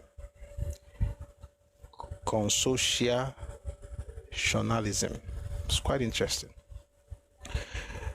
All right, that will recognize each region as the preserve of its ruling political party and divide up the spoils of federal power between. I want to read this slowly because I think it's actually the crux of the matter. So while Papa had this federalist strategy, Akintola had a regionalist strategy. The regionalist school of thought favored a grand alliance among the AG, NCNC, and NPC, a status quo constitutionalism that would recognize each region as the preserve of the ruling political party and divide up the spoils of federal power between them. The regionalist strategy was unacceptable not only to the Young Turks within the party, who were determined to overthrow the feudal oligarchy in the north and the entire structure of privilege in the country, but also to the Action Group leaders from the ethnic minorities in the north and east, whom it would essentially abandon. Let me explain this very short thing, because I think this is where the problem was. Again, if you read the first book that Papa wrote, that was published in 1947, Path to Nigerian Freedom by Awolowo, he had mentioned how Nigeria was not a nation, it was a mere geographic expression. There are many nations within it. There's no Nigerian, the same sense of French or English. Nigerian is just an appellation for the people that live within the geographical area. And so it's important to actually understand the nations are different. And then he said something that's very, very, very powerful. He said that as long as people are made to think Nigerian first, they will feel the need to poke their nose into the happenings or the goings on in other people's regions. And it was very correct. But you see, when he founded the Action Group 4 years later, in 1951, the vision was essentially the same. But as time went on, particularly by 54, 55, when you start having agitations for different states in the north, in the in the west and the east, Action Group began to form into something more than a regional party, which is why when people tell you that Papa was a tribalist, Action Group was a Yoruba party, they are dumb, very dumb. They say that to discredit him. The truth of the matter is that Action Group was actually more national than any other party, and I think that's actually where the problem was. And I'll explain. Around 1952, you had the they started in 48 actually, but it became very loud in 52. The Midwest, they're going to have their own region. And of course, it didn't make sense because at the time, there were 3 regions in Nigeria, the North, the East, and the West. Of those 3 regions at the time, the West was the smallest. When we say East, we're not just talking about the Eastern region that we know now. We're talking about part of Southern Cameroon was part of the Eastern region at the time, so it was a bit bigger. But at the time, only folks in the Western region in the championed by Zik himself. So Zik, for instance, was working with the Oba of Benin in order to have, to separate the Midwest. As a matter of fact, Zik's vision was beyond just having Midwest. Zik's plan was to break the Western region into 4, which is a very demonic plan, by the way, I should say. He had this very crazy plan that there should be there should be a Midwestern region, there should be Lagos Colony, another region, there should be Central, Western or Central Yoruba area, then there should be, I always think of Agbalumo, there should be Kolanot and Cassava State, which will be the provinces of Egba and Ijebu provinces will be Kolanot and Cassava State. And then there will be West Central Yoruba State where you have, or West Central State where you have present day Oyo, Osun, Ogun, Oyo, Osun, Ondo area, and then you have Lagos Colony. So essentially, he was trying to break the smallest state into 4, while saying nobody should touch the Eastern region, even though the Eastern region was not an extension of the Igbo land. Igbo land had only about half of the entire land mass of the Eastern region. Where am I getting all this from? Please read the Williams Commission report of 1958. All right. So while these people were talking about trying to create their own state in 52, Action Group said no. Awo said yes. Awo said yes, because it was like, okay, as long as you are going to be viable, you don't have to depend on any other region. If you are viable, then you can have your state. But Action Group said no because Action Group only had 1 region, and it was the smallest region. So to break that region, where you already know that majority of people from that region in the Midwest belong to NTNC, also means that you're giving them your territory that was already part of Western region. But they had this rethink 3 years later in 1955. Once the agitation for the COR became very loud in 55, so it was the COR, that's the Cross River Ogoja Rivers, area, and then you had the Calabar Ogoja Rivers provinces, and then you had the Middle Belt in the north. At that point, Action Group started becoming more national. They started trying to support the minorities in those 2 other regions, so that when you break, and they said this, that you can break the Midwest out of the Western region as long as you're going to do the same thing for other regions, particularly the Eastern region. They didn't say much for the North because they had partnership with the North at the time. You see some of these things in Papa's autobiography, Awo, the autobiography of Chief Obafemi Awolowo. And so the point is, it was becoming more national, so they were beginning to get into other people's regions. So Action Group became more than a Yoruba party. So I'm going to give you 2 things just to compare. The only party that, to the best of my knowledge, stayed within the North for the most part was NPC. They stayed within their own confines. NCNC was a Yoruba party that became an Igbo party, or a national party that became an Igbo party. AG was a Yoruba party that moved into a national outlook. And that's why the other day we're talking about AG in Sokoto, AG in Raba, AG in the hometown of the Sardauna, AG, trying to get Tafawa Balewa out of his place. He won by the whiskers, if I can use that phrase. AG was, gaining incursion, so to speak, or gaining grounds in different places, particularly in the north and in some parts of the east. Now, here's the problem. When you begin to do that, it becomes difficult to now think regional. Over the weekend, I was just thinking about it. What made this man stop thinking just my region, the way he was doing? I thought about it. And I think, and if I'm wrong, if you have another answer, please feel free to tell me when it's time to come up. But this is my own understanding of what happened. It was Western up until the time where they began to collaborate with other minorities in other regions. Or what? I'll take it again. It was AG was largely Western until they began to collaborate with the minorities in other regions, in the north and in the east. And beyond collaborating with the existing structures in those places, they began to have branches of AG in the north and in the east. Once you go that way, it will be very difficult to maintain your regional mindset as a party.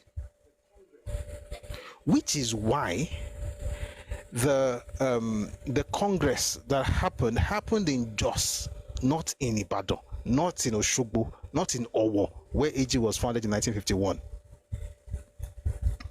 Someone says, but this ideology was federalist right before AG was founded. Awo was principled, hence this collaboration. So yes, his ideology was federalist. I'm talking about the party itself. Although the ideology had always been federalist, the party was essentially Western in outlook, in the beginning at least. And it was Western for at least about first 5 years or so, before the collaborations with Joseph Taka and UMBC and folks in the Calabar area, and then moving to the Talakawas in Ilorin, moving into the core north, trying to work with Nepu and Aminu Kano and all those people. The point I'm trying to make is this: it's not even whether it was good or bad. I'm just trying to understand, why did they stop being just about Western region? Because if it was just about Western region, Nigeria would not be where it is today. Why am I saying this? Because Awo himself said it, that as long as you have to think Nigerian first. This is in his book. You know what? I've quoted that thing twice. Let me read it so that I can quote it verbatim. Go call your path to Nigerian freedom. Maybe when I read this is going to help. All right, so he says here,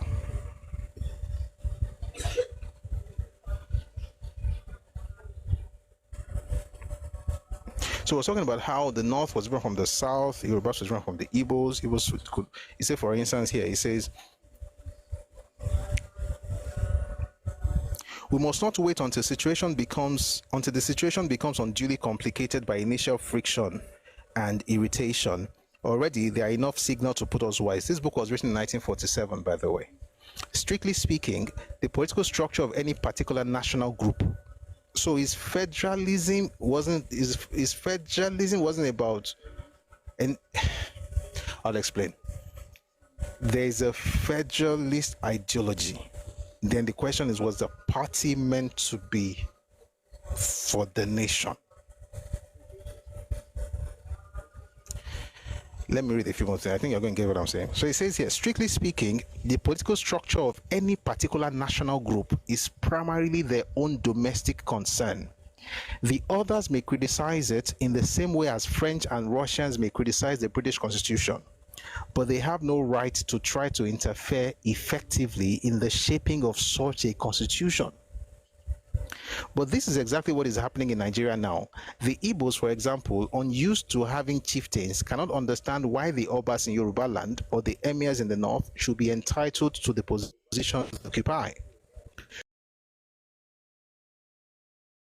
The Yorubas, thinking it is their business actively to work to bring about a drastic change in these constitutions. This is certainly not the correct attitude.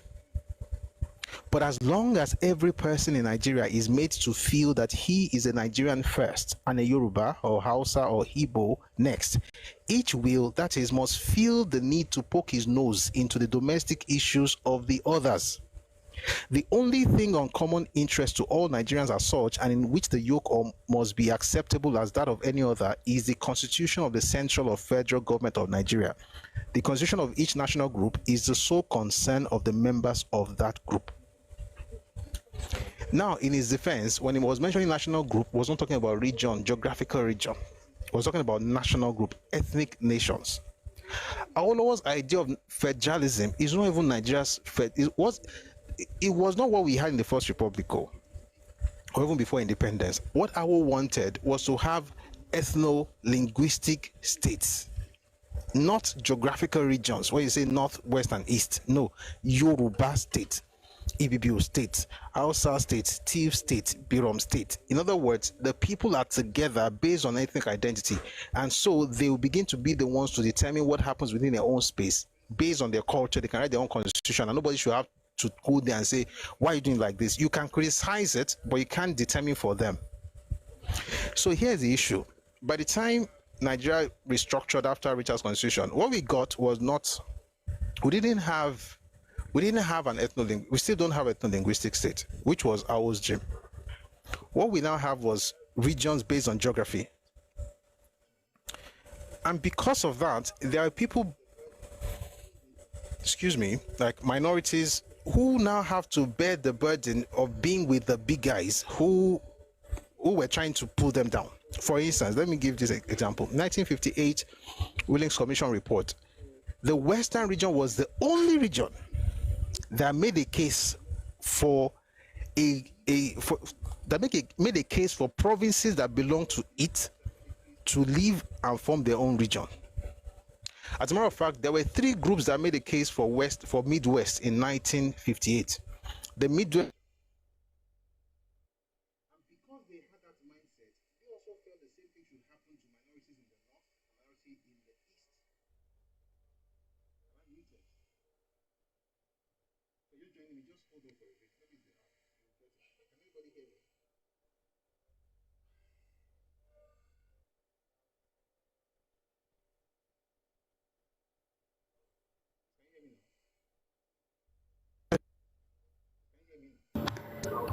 Hear me now? Please, can you hear me now?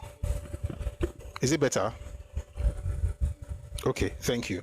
Someone says audio linguistic states may be too much. So again, when we are reading, there's a reason I always mention the dates that when books were published. There's a reason. Your definition of ethno-linguistic state in 2025 is not the same thing with what happened in 1947. You know what? Since we are here, I have to put a finger on this so I don't lose. I want to read something to you based on what he thought, the structure he thought at the time. Number. Let me read 40. Yeah. Let me read something to you. So this is when Papa talked about ethno-linguistic state. Let me explain how it came about, the kind of structure that he thought we should have at the time. Again, 1947. Can it happen in 2025? Yes, but not the same way. As a matter of fact, if you read the book that he published in the 1960s, Thoughts on the Nigerian Constitution, his structure was different from the one that he proposed in 47. Why? Because times have changed.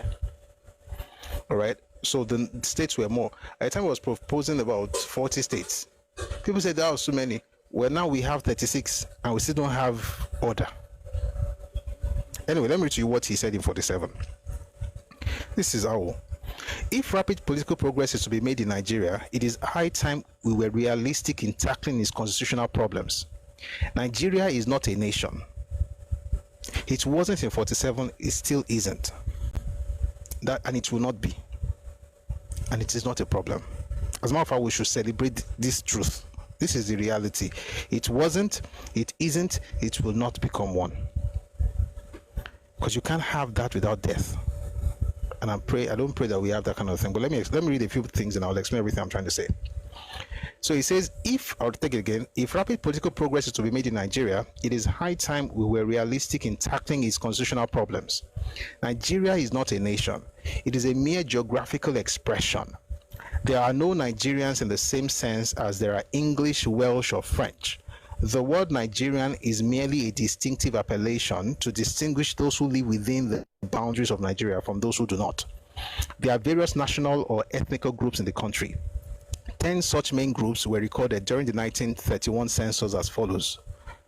Hausa, number 1, Igbo, Yoruba, Fulani, Kanuri, Ibibio, Munshi, Otiv, Edo, Nupe, and Ijo. According to Nigerian Handbook, 11th edition, there are also a great number of other small tribes, too numerous to enumerate separately, whose combined total population amounts to 4,683,044. It is a mistake to designate them tribes. Each of them is a nation by itself with many tribes and clans. There's much difference between them as there is between Germans, English, Russians, and Turks, for instance. The fact that they have a common overlord does not destroy this fundamental difference. Now, the only difference between what Papa said in 47 and today is that Nigeria is no longer just a mere geographical expression. We have made progress. There are 3 levels. They thought one would never get there. It's not a curse, it's a reality, and we should be happy.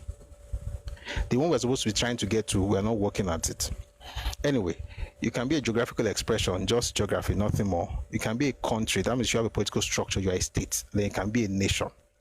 Now, we are a state. We're not just geographical expression, we are now a country. We are a political entity, and that's good enough, just like the UK. We have to now understand that we don't have to become a nation. We just have to acknowledge the fact that there are many nations already within Nigeria. Nigeria is a subcontinent. I was talking to someone yesterday. I said there are more ethnic nationalities in Nigeria than Europe. Russia probably has more than any other group in Europe, but doesn't even have as much as Nigeria. There are more ethnic nationalities in one country, Nigeria, than in the entire continent of Europe. I don't say everybody's trying to shout, let us be Europe and be one. We have to have that mindset if we want Nigeria to grow. All right. Anyway, the point is the structure. I don't want to go into the structure that he thought we should have, but let me just recommend the book Thoughts on Nigerian Constitution. You'll find the kind of structure that he thought we should have. Anyway, the point I'm trying to make here is this. Our thought that these groups are different, right? And everyone should be able to do whatever they wanted to do, and no group should think they have a say in the matters of the other group, especially as to do with their constitution. And I was saying that by 52, the Midwest thing came up. By 54, the 54, 55, you had the COR and Middle Belt.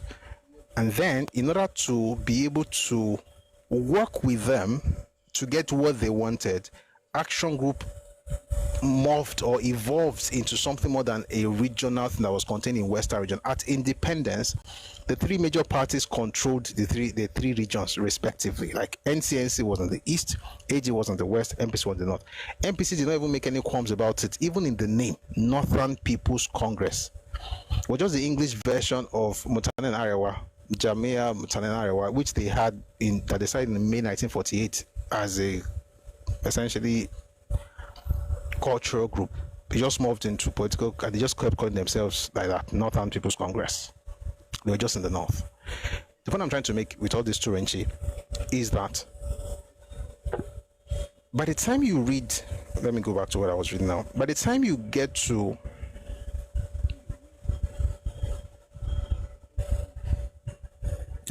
by the time you read what Abegunri, I hope I'm getting his name correctly. What's his name? I must read that name. Abegunri, yes. By the time you read what Abegunri is saying here, when he says the regionalist strategy was unacceptable not only to the young Turks within the party who were determined to overthrow the feudal oligarchy in the north, you begin to notice something fundamental has changed. The outlook of the party had changed from a regional party to a national, a Nigeria-wide party that now feels the need to do something in different regions. And that's why they will talk about the oligarchy of the north. If you had an ethno-linguistic state, there's no business that a Yoruba man has with the oligarchy of the north. You may not like what I'm saying, but it's the truth. It's the truth. It may not sound nice because we should be able to fight for our friends and fight for people. Maybe I can support them, but I don't have to be directly involved. There will not be the need to have Action Group in the north. Now, I know that in a perfect society, that's what we should have. Are we not all one Nigeria? That's why you notice that even though NCNC was one Nigeria, it was reduced to that. Although they still had they had inroads. They made inroads, of course, in Western region, right, here and there. They were particularly concentrated in the east because that was the reality of the time. I'm just trying to say this to say that perhaps, and you may not agree, it's fine. Perhaps Akintola was still locked into that regionalist structure. You may not like it, but I think it's realistic. However, you cannot be locked, it's realistic, but you cannot be locked into that structure after you have already entered the north. You have to get into that before you begin to enter north and enter east and say, I'm working with UMBC, I'm working with, I'm having AG in north. Because in 1953, this same Akintola was the one who went to the north to speak for AG in the north, in Kano. I think he went to Sokoto as well. So if you wanted to have a regionalist Guinea, it has to be before you begin to move. And why did they go to the north in 53? Because of the situation that happened in Lagos, where in the House of Representatives, Chief Anthony Nauro had moved the motion for independence of Nigeria in 1956, and the north was against it. And of course, they were pelted by people in the streets. And of course, people were sent to the north. Akintola was one of the people that, was one that led the charge. Again, he was a fantastic speaker. He understood Hausa very well. He was a good Hausa speaker, a good Nupe speaker. He was very good. He was born in Mina. So he had gone to the north to do all of these things. That means that from the beginning, you guys have been, you've been trying to gain inroads. For me, listen, I'm just telling you my thoughts. When the time comes to come up, if you don't agree, it's okay. But this is what I think. I think that Akintola's stance was right, but the timing was wrong. You cannot be trying to be regional when you've already committed the party to different regions outside yours. When even your party congress was held in Jos, as against Western region, there's a reason you are going to Jos. You are proving the point that you are for everybody. You can no longer now come back to that cocoon, even though your stance was right, but the timing was wrong. That's how I see it. But let's continue. So it says the regionalist strategy was unacceptable not only to the young Turks within the party who were determined to overthrow the feudal oligarchy in the north. What's their business with that one? Is it good to want to overthrow the feudal oligarchy in the north? Maybe. Is it my business? I don't think so. And I know as I'm talking, I don't be like, you're supposed to think so. I don't, sincerely.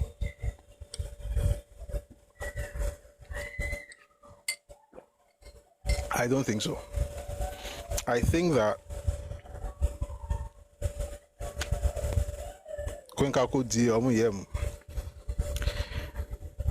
I have to read it again.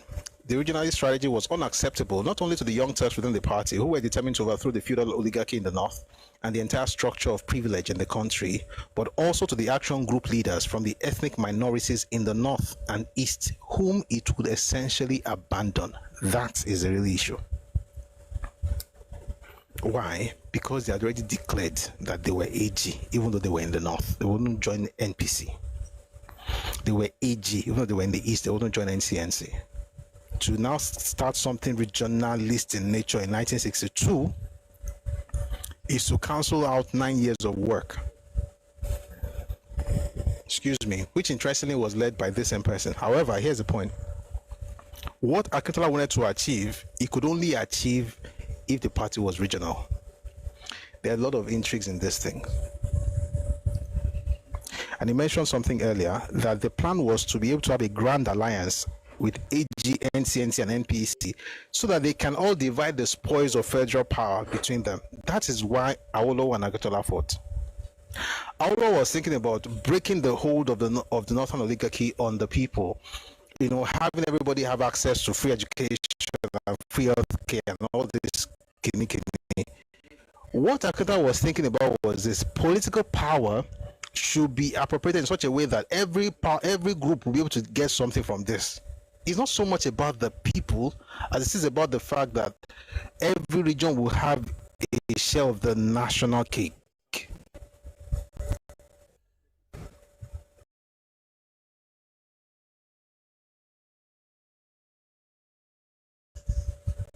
You know why?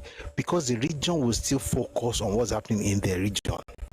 But I think that's happening at the federal. It will not just be Igbo people feeling NPC with 70% of their people.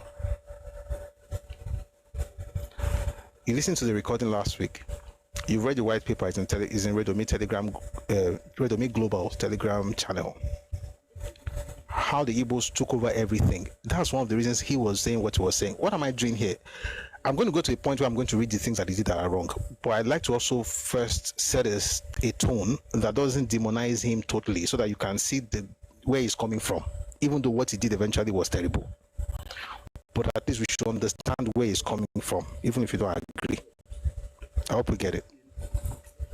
Thus, while the progressive faction led by Chief Awolowo tried to woo the NCNC into a nationwide progressive coalition against the NPC, the conservative faction of the Action Group led by Chief Akintola sought an agreement with the NPC that will preserve the political status quo and secure for the Western region and its political class, mostly Chief Akintola supporters, a greater share of federal wealth and power.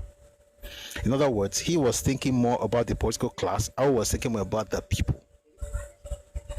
With the political class, and I think with the political class, the political class can be taken care of by the federal, the people can be taken care of by the regional. I think both of them could have found a way, but it's easier said than done, I think. Consequently, the ideological rivalry between Chief Awolowo and Chief Akintola was transformed into a personality conflict, creating serious division within Western Nigeria. As a premier, Chief Akintola refused to accept Chief Awolowo's continued grip on and interference in the affairs of Western Nigerian government. According to Akinjide Oshutokun, whose book we've been reading for a bit, a proud and ambitious politician, the new premier bitterly resented Chief Awolowo's insatiable desire to run the government, of which I am head from outside the cabinet. I'll take that slowly. Talking about Akintola, it says, a proud and ambitious politician, the new premier bitterly resented Chief Awolowo's insatiable desire to run the government, of which I am head from outside the cabinet. Who said that? Akintola. You know, I was on Facebook earlier today. I was posting a video, and somebody wrote a comment in one of our videos, and they said it's funny that neither of them ever said anything about this. Awolowo did not say anything about it. Akintola did not say anything about it. And I was like, they did now. They did. Awolowo wrote books on this.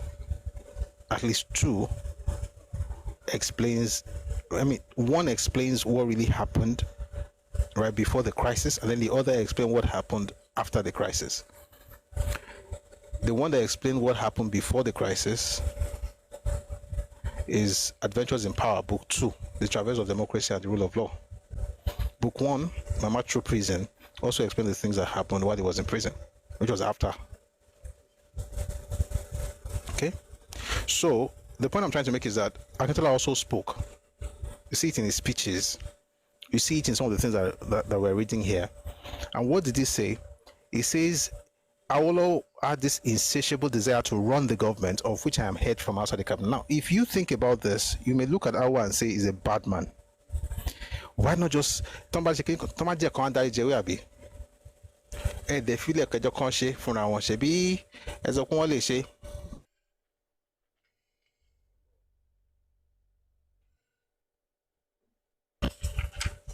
number. I'll read to you from Papa's perspective. That's Akintola's perspective, by the way, and it's okay. It's okay for us to hear him, but let's hear the other person as well. Howard says, because of the persistence of Alhaji Gbadamosi and Dr. Doherty and the deference I had for them, I evolved a formula for his acceptance. Why is this? Because let me go back a bit. I was very reluctant to recommend SL region. I had two main reasons for my reluctance. Firstly, I was of the considered opinion that he completely lacked all the attributes for such a high office: industry, mental application, competence, discipline, honesty, and a consuming passion to cater for the best interests of the people. Secondly, I conscientiously thought there were more suitable people in the cabinet, which I added. That's why we're mentioning names like Chief F.R.A. Williams, Anthony Nauro, Akindeko. Those are the people that Awolowo wanted as premier because they had worked together. Akintola was in the federal. He wasn't part of the cabinet. Let's read a few more things. Secondly, I conscientiously thought there were more suitable people in the cabinet which I headed. As one-time chairman of the Western Nigerian Finance Corporation, a post to which he was appointed in 1955, SLA was an unmitigated failure. Once, he was appointed as sole commissioner to inquire into the remunerations of chiefs and make recommendations within 3 months. After 6 or more months, SLA had conducted no inquiry and had made no recommendations. After I had invited him for a discussion on his tardiness and lack of performance, he interviewed 1 or 2 chiefs in Ondo province and submitted a report which covered a few pages of foolscap and was thoroughly worthless. The government, however, was working towards a deadline, and so when SLA's report was not forthcoming, Chief Rotimi Williams, who was Minister for Local Government and Chieftaincy Affairs, came with a bright suggestion that in the absence of SLA's report, he, Williams, should be allowed to submit recommendations to the Executive Council. He would base such recommendations on the facts available in his ministry. In order to meet our deadline, I quickly agreed to this suggestion. So he's giving an example of his tardiness and how, based on antecedents, he thought that it wasn't a good fit.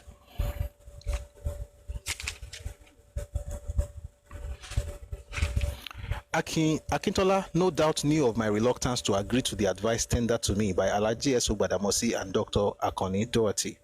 These are people for whom I had, and in the case of Alhaji Gbadamosi, still have great respect.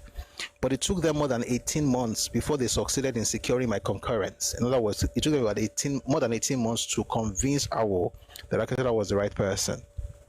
But it took them more than 18 months before they succeeded in securing my concurrence. In the course of the protracted lobbying, they no doubt reported to SLA the efforts they had been making. I gave them in strict confidence the 2 reasons which I stated above for not wanting him to succeed me. It was not unlikely that they had told him, without revealing the particulars, that I had grave objections to his candidature. Their only grounds for backing his candidature was that he was a deputy leader, and therefore the best qualified from the point of view of our party's constitution. Listen to this, because of the persistence of Alhaji Gbadamosi and Dr. Doherty and the deference I had for them, I evolved a formula for his acceptance which would in no way compromise my candid assessment of him. Accordingly, on 6 July 1959, I arranged a meeting in my house at Ibadan, to which the following 3 were invited: Chief S.L. Akintola, Alhaji S. Gbadamosi, and Chief Atunde Rosiji, who, by the way, at the time was still the secretary of the party. On 7 July 1959, I recorded the gist of what transpired. I already read the gist of what happened in that meeting. If you go to part 4, you see, we've talked about it, but you find this, what I'm reading right now, you find it in the book, The Traverse of Democracy and the Rule of Law, Ventures in Power, Book 2 by Awolowo. Now, here's the point. Akintola says here that Awo had an insatiable desire to run government of which he was head from outside the cabinet. The truth is that Awo didn't even want him to be head at all. So what Awo was doing was to say, you know what, we're going to have him there because everybody is saying he should be there. But we're going to create a structure that allows us to go with the flow of the party. And I even think that was wrong. If you never have allowed him. That thing that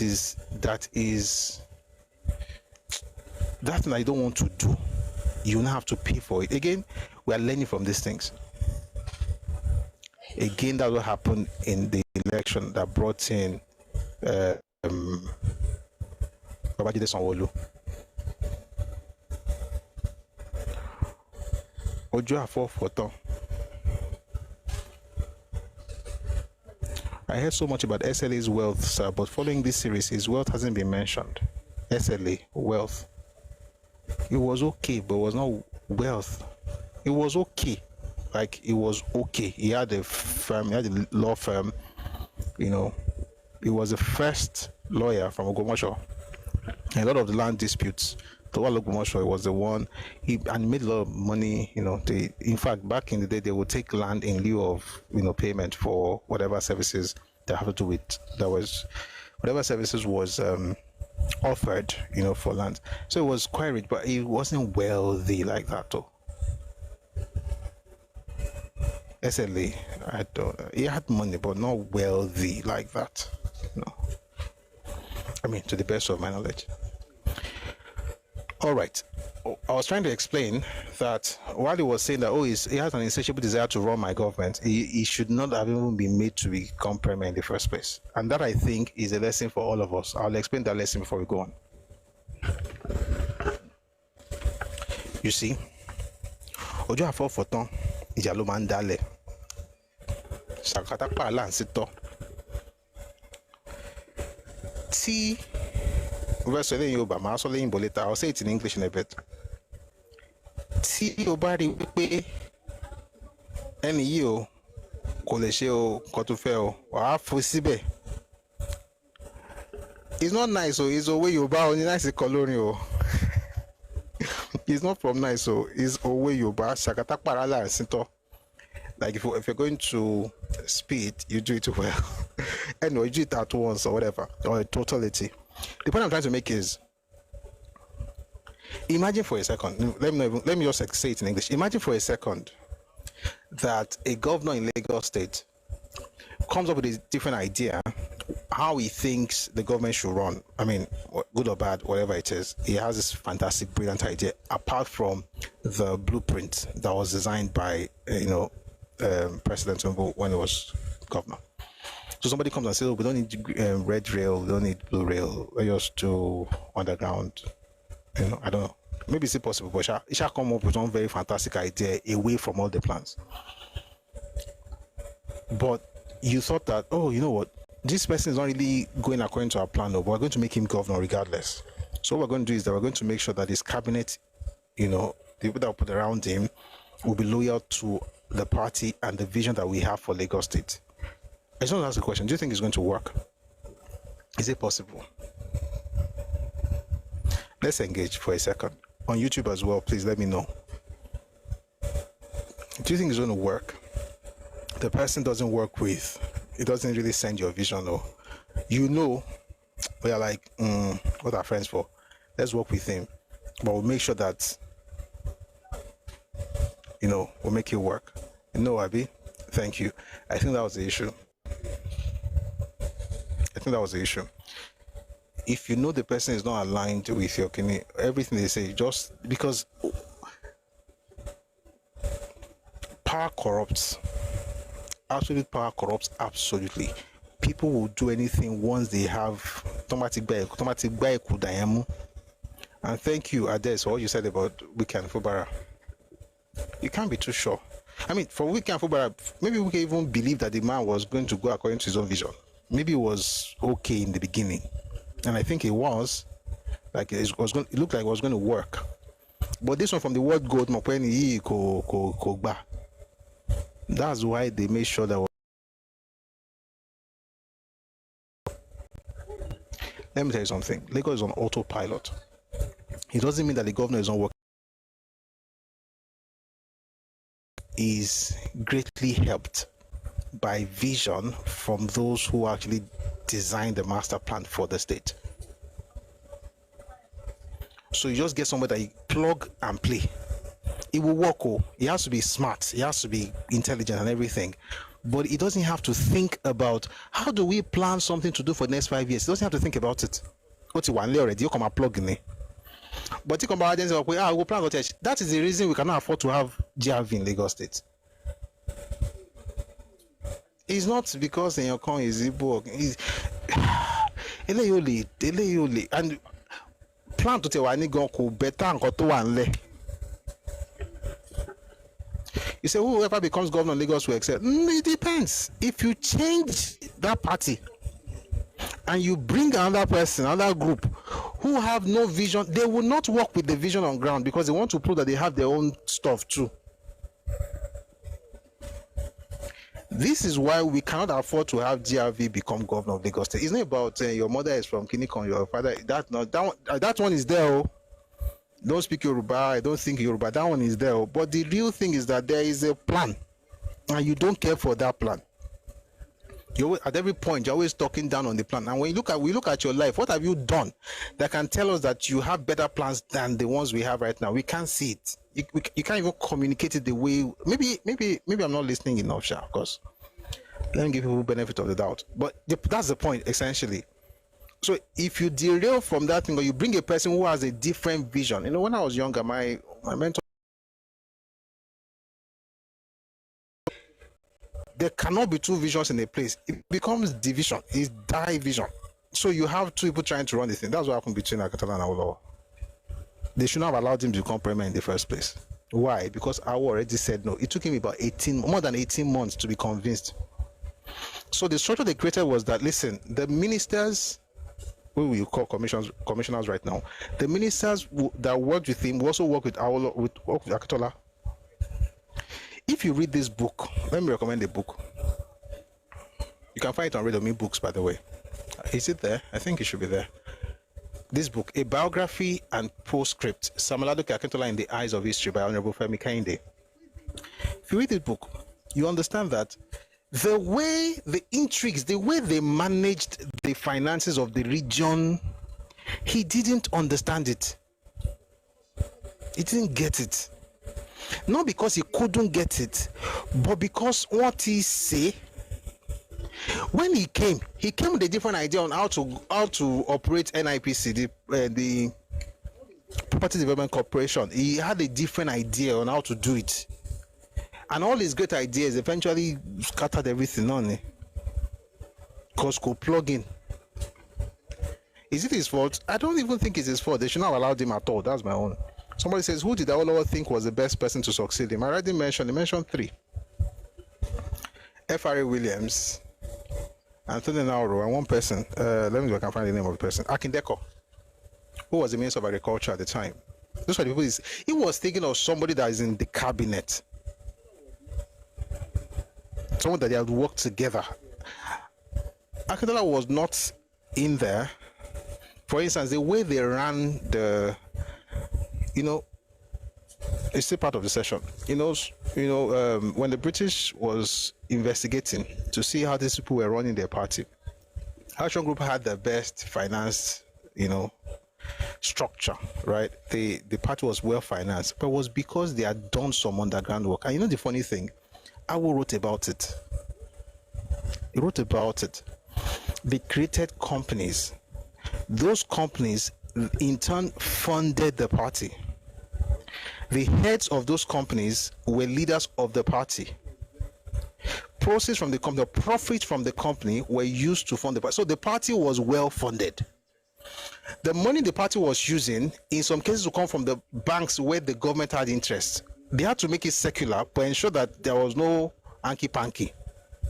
And they had invested to the point where, even when, if you read the book I mentioned earlier by Honorable Femi Kainde, when people were complaining that they borrowed a lot of money from the government, but they had not paid so much. They were owing about £6 million at the time. They now said he was criticizing them. He himself was criticizing them. Then he now said, but if you look at the assets they had, it was more than the debts they owned.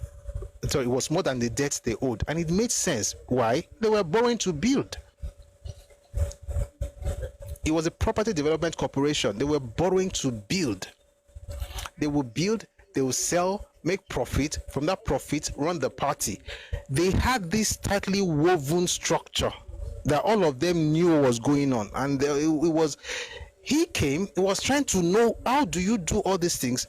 And they felt, listen, this guy, he has his own idea. We're going to just surround him with people that already been there. He essentially destroyed everything. That was one of the reasons that led to Coca inquiry. One of these we might have a session on it. Coca inquiry, and led to the outside. Papa was in Badon. He moved to Ekene to, I think it was in Korea at the time. They moved to Lekki. Moved to Lekki, mosquito infested area at the time, not what it is right now. All of that to say that the thing where Baba Akintola, they complain about, say he has an insatiable desire to run the government that I am heading. He was not supposed to head the government in the first place, and that's where I think Awo made a mistake. Someone says, if SLA was bypassed being the deputy, tongues would wag. They should probably wag. You are right, by the way. You are right. And by the way, I'm not saying this to also say Awo was wrong. Hindsight is 2020. We are looking back. The person in the midst of that, in the midst of the issue, right, can only work with what they have. But at least we have something to learn. That's what I'm trying to say. If you are choosing deputy, maybe you write in your constitution, if you are a company or something, just because you are deputy does not automatically make you the oga. Have you not noticed? Have you not noticed? Have you not noticed? INEC last week, was it 2 weeks ago, when the former chairman, when he was leaving, what did they make the person that was one of the deputies? Acting. Until the substantive person becomes, then they went to bring Professor Mokwiton. Then they took that one to the president, to the Senate. Then he's confirmed. Now he's just because you are the deputy doesn't mean you're going to become the head. That's the point. Some people are great assisting. They will not work. It's just what it is. You may not agree. You can say I shan't agree, but it's the truth. Some people are fantastic assistants, terrible leaders. Again, these are things that we can also use in our own companies, right? So it's not just history for history's sake. Just because the person is my assistant does not mean he has to take over when you are done. He may not be caught out to, for leading in that sense. And we've seen that happen before. We've also seen great assistants become leaders, but we've seen great assistants not be more than great assistants. So you have to subject that assistant to the same rigorous whatever that a successor would have to go through, so that it doesn't become an automatic successor just because he was an assistant. It's not enough. That's what happened in INEC. That woman, I'm not even sure she was there for 1 week. Why? She was acting. Koma kile magbofo. But you are right. If I would not put SLA there, they say, but he's your deputy now. How will we now do that? He's your deputy. If he's your deputy, then you should be able to lead. That's why if you are starting something right inside your constitution, being deputy does not automatically make you successor. You should write it there. That's a lesson that we can learn. All right. Let's go back to the book by Abeguni. We'll come back to this one at some point. 7:16. We're still good. This resentment came to a peak when the Action Group Party Congress opened on February 2, 1962 in Jos, and Chief Awolowo made reference to these issues in his presidential address to the Congress. He specifically called on the party to acknowledge openly for once the existence of real and dangerous contradictions within the Action Group that would have to be resolved, and in particular, a growing disaffection between privileged and non-privileged classes within the party. Chief Awolowo forcefully reaffirmed his continued faith in liberal democratic socialism and declared, quote, "As for me and those who share my burning faith in the destiny of our great party, there can be no looking back. The Action Group of Nigeria as a country-wide political organization has come to stay." That was the issue.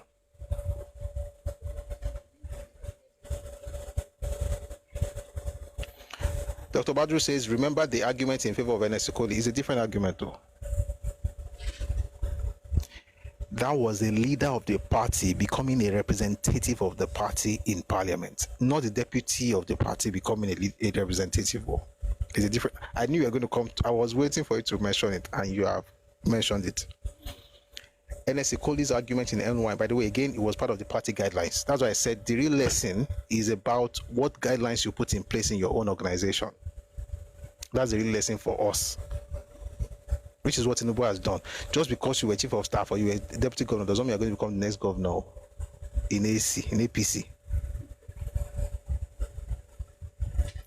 What happened in NYM was that the party guidelines said the leader of the party could go represent the party in the legislative council unopposed, because if he was good enough to lead the party, then he can also represent the party.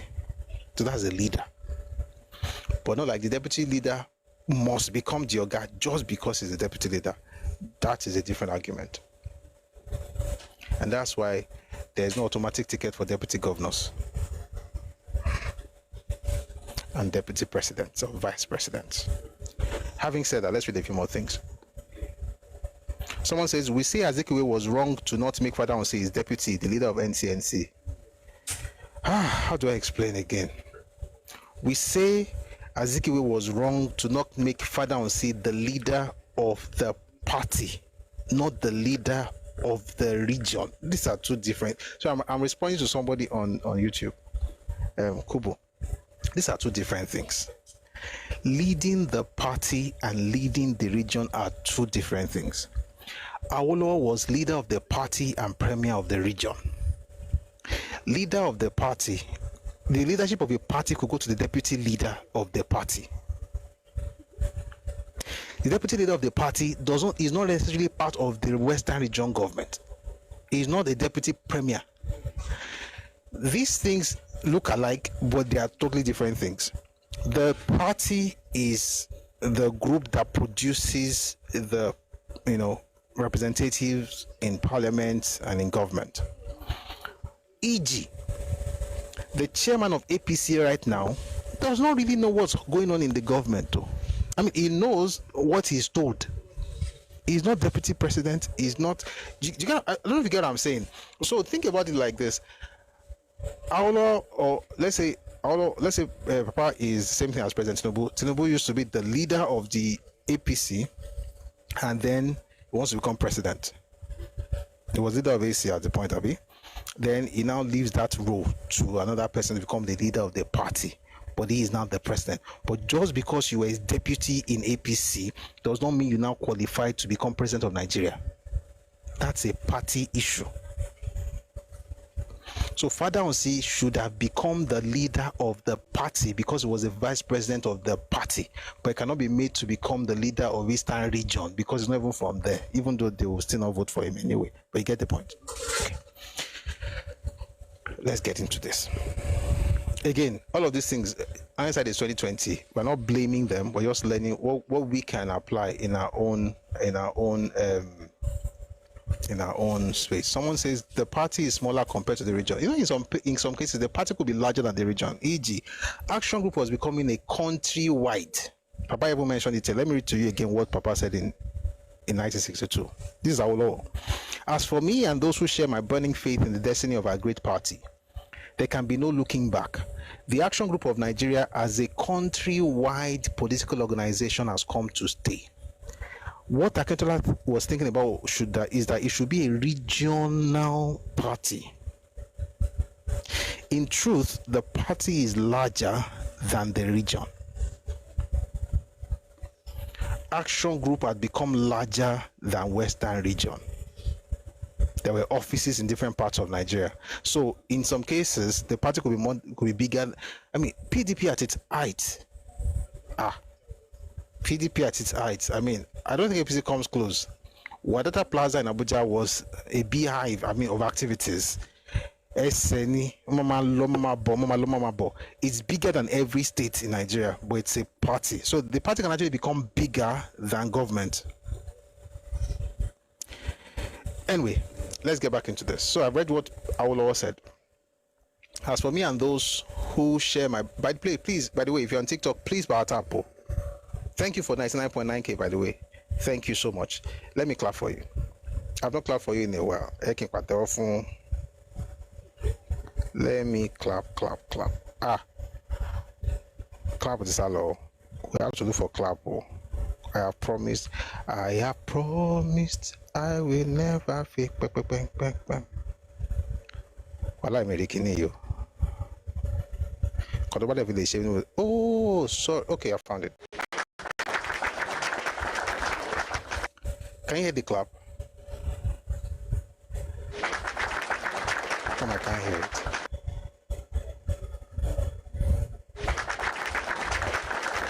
Can you hear the clap? You can hear the clap. Okay, I couldn't hear it, but as long as you can hear it, we're fine. Thank you very much for the 101 likes, 101K likes. But please, let's keep tapping, and please gift. We want to make sure we push this to the FYP. Meanwhile, towards the end, I'm going to talk about the Republic Cake as well. We need folks to support it. We need a lot of money because we'll be giving people prizes. And also, once we start airing, we're also going to need sponsorship so that we can put your logos and your company stuff on social media so that everybody ma journey. All right, let's get back to this. So I was saying that he said the Action Group of Nigeria is a very political statement, by the way, that Awo made. The Action Group of Nigeria as a country-wide political organization has come to stay. I think as great as that is, it might be one of the major problems that they had. Okay? Because we're getting inroads and the North was feeling threatened. We already read what happened in 1959. This is 1962. 1959, the North felt so threatened. Let me read to you what the North said. What Sardauna said in 59. After Awolowo, an action group entered the North with helicopters and with all kinds of fantastic stuff. The North was angry. Let me read to you what, that was the first time that Sardauna had to campaign because, everything was changing. And I always wrote in his book that at the point, Sardauna went to a restaurant, like a hotel, took a handkerchief to clean his nose, and then he saw dust. And I was like, wow, let me read to you. That is actually quite funny. One day, the Sardauna, by the way, let me read something to you what made Sardauna go out. Are we ready? We'll tie everything together. This is how we learn, okay? During the 1959 federal elections, the Action Group AG had employed modern and orthodox tactics to conduct a massive and truly country-wide electioneering campaign. Its policies and programs were by far the best and the most articulated and publicized. In order effectively to reach the electorate, the AG had put practically every means of locomotion into action. Road vehicles of all kinds, river crafts, helicopters, and a small skywriting aeroplane, not to talk of motorbicycles, bicycles, all these were brought into the service of the AG for mobility. All the other parties put together did not do half as much. The National Council of Nigerian Citizens, NCNC, felt intensely embarrassed and outclassed in a game in which the leadership regarded itself as past masters and unparalleled. Its pride was deeply wounded and its image of superiority badly damaged. See, for the NCC, I don't care because those ones are always doing as if they are big. So what AG did to them, that's okay. Well, not did to them, their reaction to AG, I don't really care about that. But that one from the NPC, you should care. Take a listen to this. Please be attentive. As for the Northern People's Congress, NPC, it regarded the AG campaign tactics with abhorrence and as an abomination. It felt outraged, provoked, and humiliated. For the first time in all his princely life, even the Sardauna of Sokoto, Sir Ahmadu Bello, felt himself compelled to descend from his royal pedestal to take to the roads and marketplaces, to meet the common people, to solicit their votes. To him and other members of his ruling feudal hierarchy, this was a novel, monstrous, and totally unbearable event.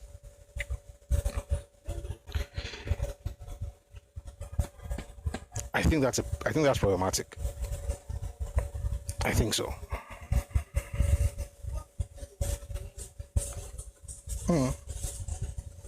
Why is my cap looking like this? Okay, it's fine. I think it's a bit problematic. But let's keep reading. In the normal course of things, no one had dared or would even... I'll take that again. In the normal course of things, no one had dared or would ever have been tolerated to dare to challenge the leadership and behest of the Sardauna. In his realm, his word was law. It was his place and birthright to govern and command, and it was a bounden duty of the common people within that realm to submit and obey, whatever the object, nature, and character of his rule and command. One of the things that the AG set out to do in 1959 was to destroy the very basis of this feudal concept. The AG made the point repeatedly that sovereignty over the people was vested in the people themselves, that no one was born to rule, and that only those who were freely elected by the people were entitled to administer their affairs for a prescribed period of time. These, to the NPC, were forbidden political doctrines. Is the NPC right to think this way? Yes and no. Why? Culture.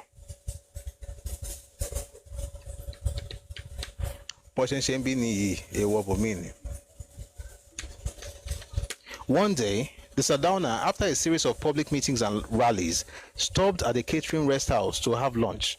He took out his handkerchief, sneezed into it, and found that his nostrils were filled with dust. He looked at the handkerchief with obvious dismay, shook his head, and said in a voice that carried the depth of his feeling of utter revulsion and resolution, quote, "I shall never forgive Chief Awolowo for this," unquote.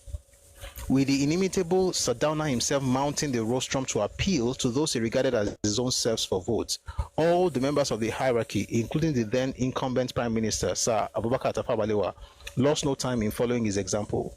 We of the AG regarded this reaction as a very welcome and salutary augury for democratic practice in Nigeria.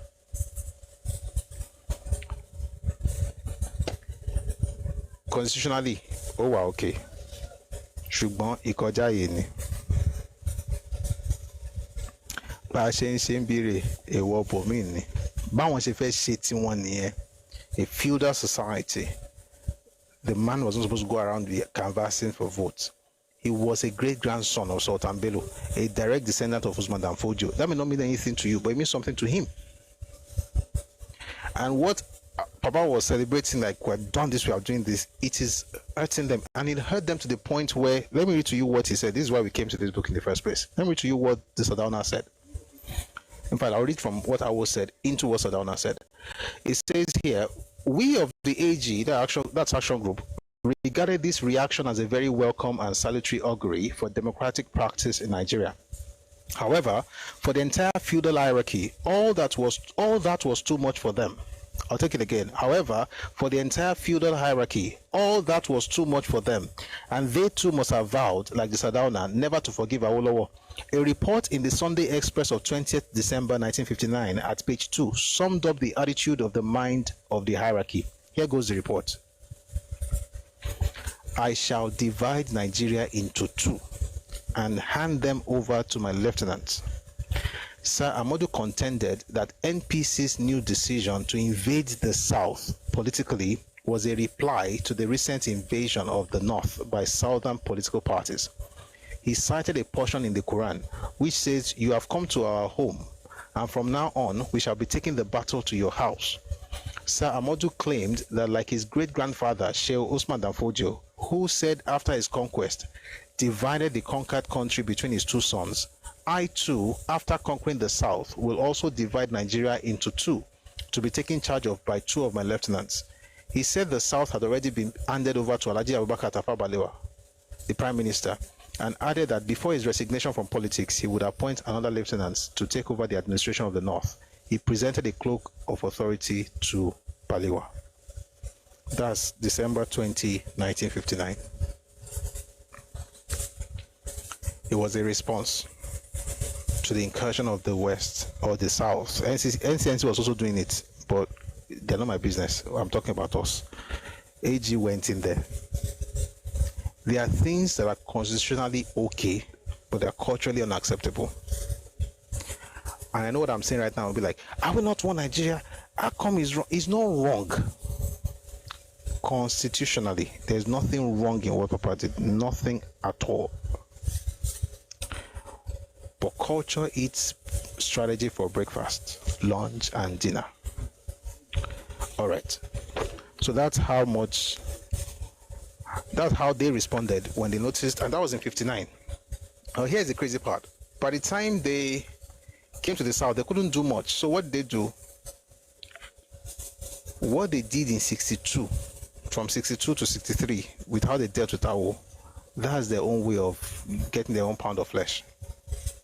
It was senseless, by the way. It didn't even follow rules. But that's what happens.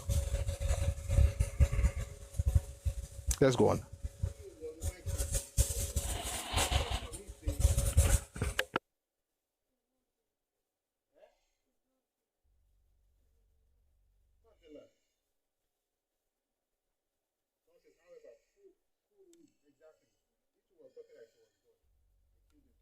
However, who exactly? It was talking like he was God. They killed him too. He said before he left, he will also have the north given to his lieutenant. Well,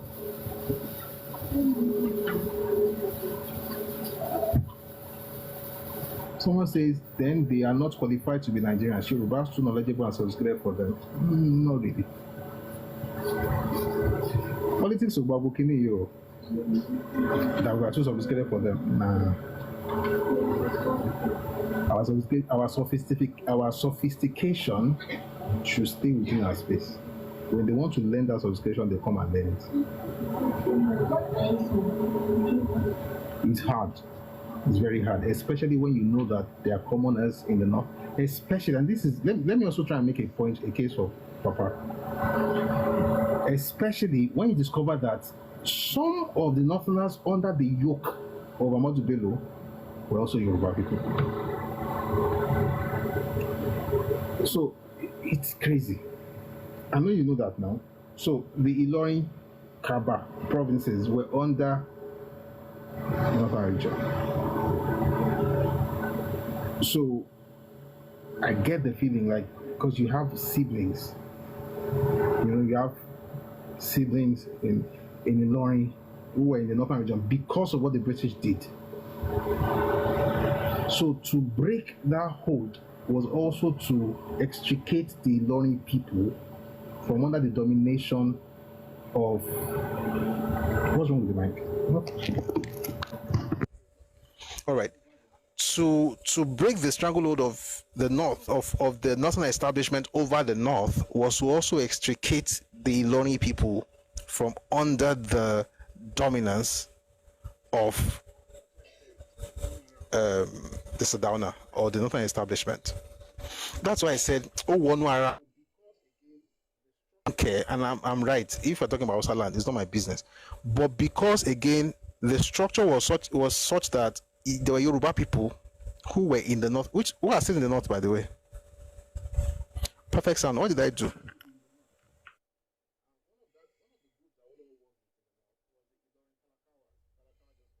And one of the groups Awolowo worked with in the north was the Ilorin Talakawas. Talakawa just means common people. Those people worked with Awo. So what he was trying to do was to also free those ones from the stranglehold of the northern establishment. That's why I said it's very difficult to say Oda, but by me, just weigh the evils. You take the one that in Tobatibakungbe. Where were we? Chief Awolowo forcefully reaffirmed his continued faith in liberal democratic socialism and declared, "As for me and those who share my burning faith in the destiny of our great party, there can be no looking back. The Action Group of Nigeria as a countrywide political organization has come to stay." In addition, he reaffirmed his position on the continuing demand for the creation of new states within the federation, which is why folks in the Middle Belt and folks in the Eastern minorities liked Papa and liked Action Group, because Action Group actually pushed for them to have something. If you lead, may God give you wisdom, because of boy, this thing is not easy. This thing is not easy. It's not easy. As I talk, I think it's not easy. But home first. All right. Chief Akintola, as Western Nigeria Premier, had taken leave of the Congress on its eve to meet and welcome the Northern Premier, the Sardauna of Sokoto, on his long-planned official visits to Ibadan in the Western region to open a hall of residence named after his great-grandfather, Sultan Bello, at the University of Ibadan, a decision which party faithfuls did not accept in good faith. Chief Akintola arrived on the second day of the Congress to learn that news and pictures of his meetings with the Sardauna had brought open condemnation from many supporters of Chief Awolowo, including the Young Turks on the floor of the Congress. You know, if you read the book by Nebukende, he actually went further to explain what happened when Akintola got to Jos. He was welcomed by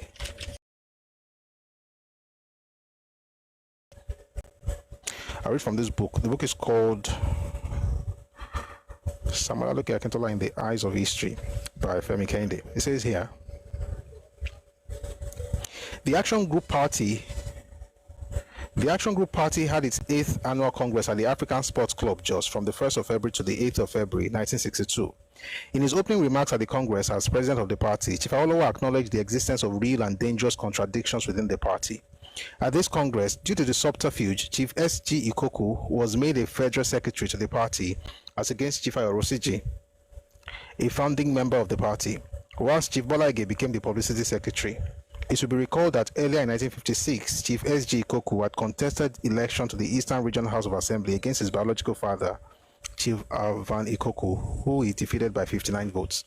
At the conference, the Young Turks, Professor H. Ajose, S.G. Ikoku, Professor Victor Yenuga, Professor Akintola Gunje, Dr. Nobamiro, Bolaige, Professor Samaluko, and so on were very prominent. Earlier, on the 30th of January 1962, at a meeting of the Federal Executive Council in Jos, Chief Oshutoku and Honorable Adigun Ladoke apologists. I'll take that again.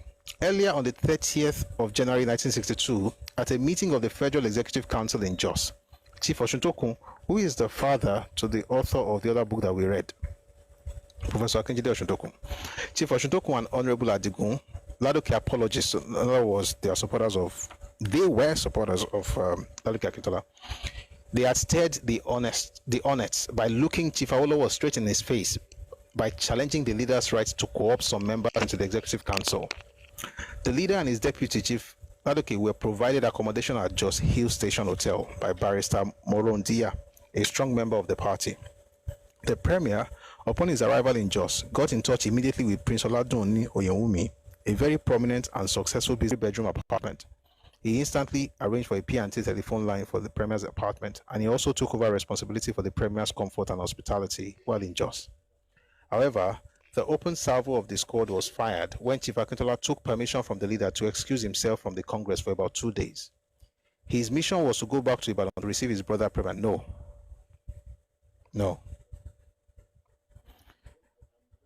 Writers have to be careful. I'm very sure that's not his intent, but this is confusing. When you say that he took permission from the leader to excuse himself from the Congress for about 2 days, his mission was to go back to Ibadan to receive his brother Premier. It makes it seem as though you are telling the Premier that you're telling your leader, Awolowo, that you are going to Ibadan to receive the Premier. That's not what happened. He said he took permission to leave, but he didn't say what he was going to do. They only discovered that in the news. That's the truth. How do we know? Now it's time to go back to the other book. We'll come back to this one later. I'm not sure that's what he thought to. I don't think he was trying to do that, but I mean, that's how it comes across. He didn't take permission to go and meet. As a matter of fact, they were just at home when they were in Jos when they discovered that Oga went to welcome the Sardauna, which was quite was difficult for them to grasp. Let's read that here. 1st February 1962. This is Awolowo's book now. This is The Traverse of Democracy and the Rule of Law. 1st February 1962. The deputy leader, Chief Akintola, got permission from me to leave Jos for Ibadan on what he described as an urgent state matter. He promised to be back on Saturday, 3rd February 1962. He did not specify the nature of the state matter, nor did he disclose to me that he was going there to receive the Sardauna. So he didn't say what he was going to do. Let's just go on with this book. We've read some of those things before. I don't want to go back to them again. Anyway, he went there. What were they doing now? They were trying to open. They had put up a structure, which is still there, by the way, in University of Ibadan, called Sultan Bello Hall, named for the Sardauna's grandfather or great grandfather. And he had gone, and then Akintola went there to welcome him, which is quite weird because the party was having a congress in Jos. You left Jos, traveled to Ibadan to welcome a northern congressman, a northern premier. Why your own congress, your own party people were having? Let me take it again. You left Jos in the north, traveled back to Ibadan to welcome the northern premier who left the north to come to travel to Ibadan, to come to the western region. You left him there. I mean, you now went back to the. I mean, so it was a very funny thing. Your own leaders are in the north, so you left them there. You traveled to Ibadan to go and meet with the leader of the north. You now left that one, now went back. It was just crazy. Anyway, let me read to you how they understood what he did. I delivered my presidential address to the Congress. It was well received. That's Awolowo now. According to newspaper reports, Chief Akintola had gone to Ibadan to welcome the Premier of Northern Nigeria. This was 2nd February, the day after Akintola left. So they discovered this in the papers. Chief Akintola, according to newspaper reports, Chief Akintola had gone to Ibadan to welcome the Premier of Northern Nigeria, who had gone there on the invitation of the University College Ibadan to open Sultan Bello Hall. According to information from the principal, which reached us at Jos, Chief Akintola's presence had embarrassed the University College authorities as he had not been expected. Accordingly, the members attending the Congress were in their private conversations critical of Chief Akintola's conduct for the following reasons. Number one, so the people that were in Jos for the Congress, they now had this to say. Okay, from there we'll go back to that book. Number one, let me read it again. Accordingly, the members, that's Action Group members, attending the Congress were in their private conversations critical of Chief Akintola's conduct for the following reasons. Number one, the Sadano of Sokoto was not on an official visit to Ibadan. He was invited by the principal of the University College Ibadan to perform the opening ceremony of Sultan Bello Hall. Consequently, it was improper for Chief Akintola to leave the party's Congress to welcome another man's guest in Ibadan. By doing so, he had shown scant respect for the party's highest organ. Number two, the conduct of Chief Akintola made the party an object of ridicule. For while the leader of the party was busy delivering an address, which in part condemned the repressive measures being taken against the opposition by the northern government, his deputy was at the same time demonstrating his tacit approval of such measures by giving the Premier of Northern Region a state welcome, even when the Premier was not on an official visit to Western Nigeria. You are right, ma. Monofiki Gani. Number three, there was an implied but clear suggestion in the conduct of Chief Akintola that he rated the Sardauna higher in the order of political hierarchy than his own leader. Papers. Congress attendants were annoyed and wanted to discuss the action of Akintola, which they considered outrageous, provocative, and contemptuous of the Congress. I ruled such discussion out of order and appealed to members to exercise restraint.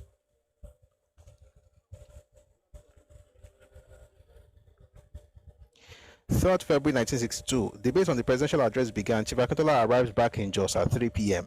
and told me that he was too tired and therefore could not attend the afternoon session of the Congress. He was excused. But it came to my notice about midnight that Chief Akintola had decided to leave Jos for Ibadan the following morning, on the grounds that, number one, I had raised the... So he traveled on the 1st, came back on the 3rd, did not attend the Congress because he was tired. He's now planning to travel back on the 4th, and is the premier in the party.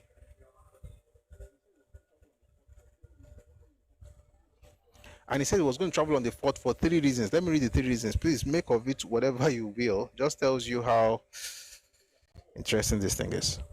Number one, he says that that's Papa, I had raised the issue. That's Papa talking now. So he says that Awolowo had raised the issue of national government in my presidential address, contrary to the prior agreement between me and him that the issue would not be raised. Number two, he had been attacked by speakers during the debate on the presidential address. Number three, the Congress had decided to proceed with the election of officers contrary to his advice to me on the point. Let's even say that these people did something wrong. You have already done something worse by abandoning them. Do you really think you should be leaving them there? On receiving that report, I sent for Akintola twice to come and see me so that I could give him an explanation on each of the points made by him. Twice, he declined my invitation. My voluntary envoys for this purpose were Shoni, that's Shoni Bare, Alfred, that's Mr. Alfred Rowani, and Prince Adedoyin. On his second refusal, I decided not to stand on my right. I took my garment and went to his chalet. This was about 1:30 a.m. on Sunday, 4th February. I most sincerely appealed to and begged him in the names one of our 22-year-old friendship, which might be adversely affected if he carried out his intention. I think that's the most emotional part of it for me. And that's something that we should remember in these conversations. 2 years. This was in 1962, so they've known each other since 1940. Where? In the NYM. And they were writers together in daily service. And at the time, Akintola was editing that same paper. And Esikuli had edited it. They had worked together as writers. And I've read it here before. If you read Awolowo's autobiography, Akintola was the one who first published Awolowo's photograph in papers. Because at the time, you had to pay for the block. And Awo wasn't going to pay for that because he thought that if he had to pay for it, it's because it was not popular enough. But when he wrote a piece, I think it was in maybe 43 or so, Akintola made sure, 42 or 43, Akintola made sure that the paper paid for that block so that his picture appeared. That was the first time Awolowo's picture ever appeared in papers. They go way back, or they went way back, since it's in the past now. And this is quite emotional for me because that's the first thing I was like, I'm basically transferring to you my feelings right now. So it was going back on Sunday, on the 4th. So he said this was about 1:30 a.m. on Sunday, 4th February. I most sincerely appealed to and begged him in the names one of our 22-year-old friendship, which might be adversely affected if he carried out his intention. Umbo.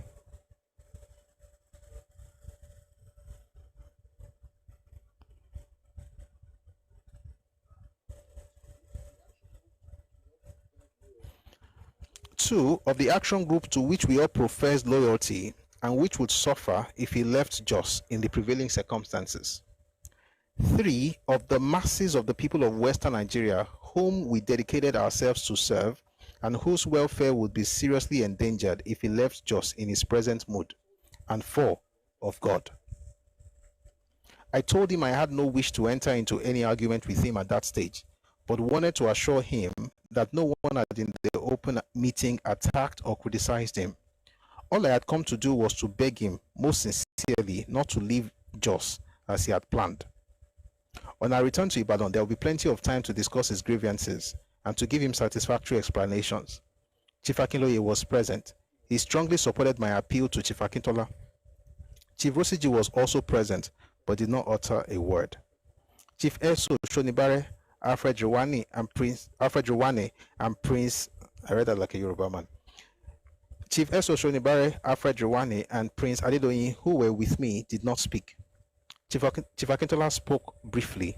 He assured me that he would not leave Jos as planned.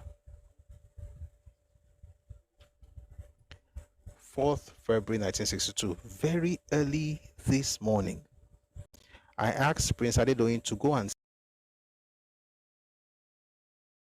reported rather crisply, with a touch of humor, "Leader, the birds have flown." Chiefs Akintola, Rosiji, and S.A. Tinubu, and Messrs. J.O. Adigun and Duro Ogundiran, and delegates from Osun and Oyo divisions had left Jos by train at 7 a.m. At 10 a.m., I and the remaining party leaders and delegates attended the Congress Thanksgiving service at the Methodist Church, Jos. As if the preacher knew what was happening within the AG, the text of his sermon was, "Can two walk together except they be agreed?" Amos 3, verse 3.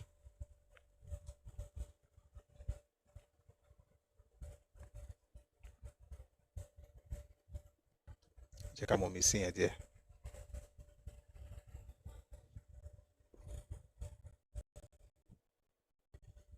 Literally, I need to drink water.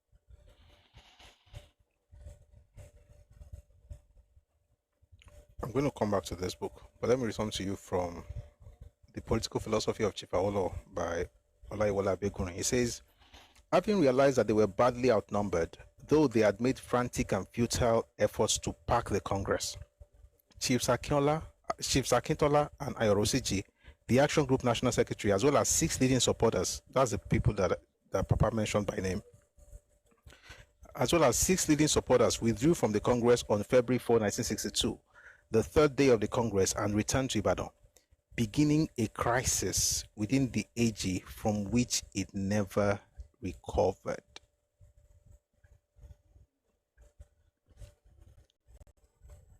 Everything that happened up until this moment meant very little until that just Congress. Living in anger after being begged again and again.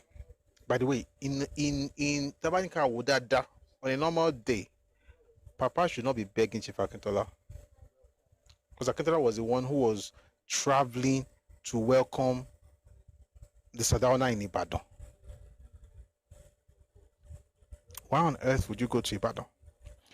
Of course, we already know that he was trying to also be a man of his own, and that is human, that's natural.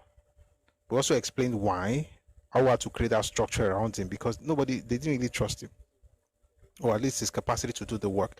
Again, this is not to say one is good or bad. I'm just trying to explain what happened so that we actually have a better understanding of what happened. And after all the begging, he said he was not going to go early in the morning. According to Papa, says Prince Adedoyin returned and says, "Leader, the birds have flown." That was where the crisis really began. Let me read a few more things here before I go to Baba's book if we still have time. I said I was going to wait about 20 more minutes because we have some issues started early. So I'll fulfill my promise. Abenibility says, maybe you should read what Awo said about him. I literally just read that.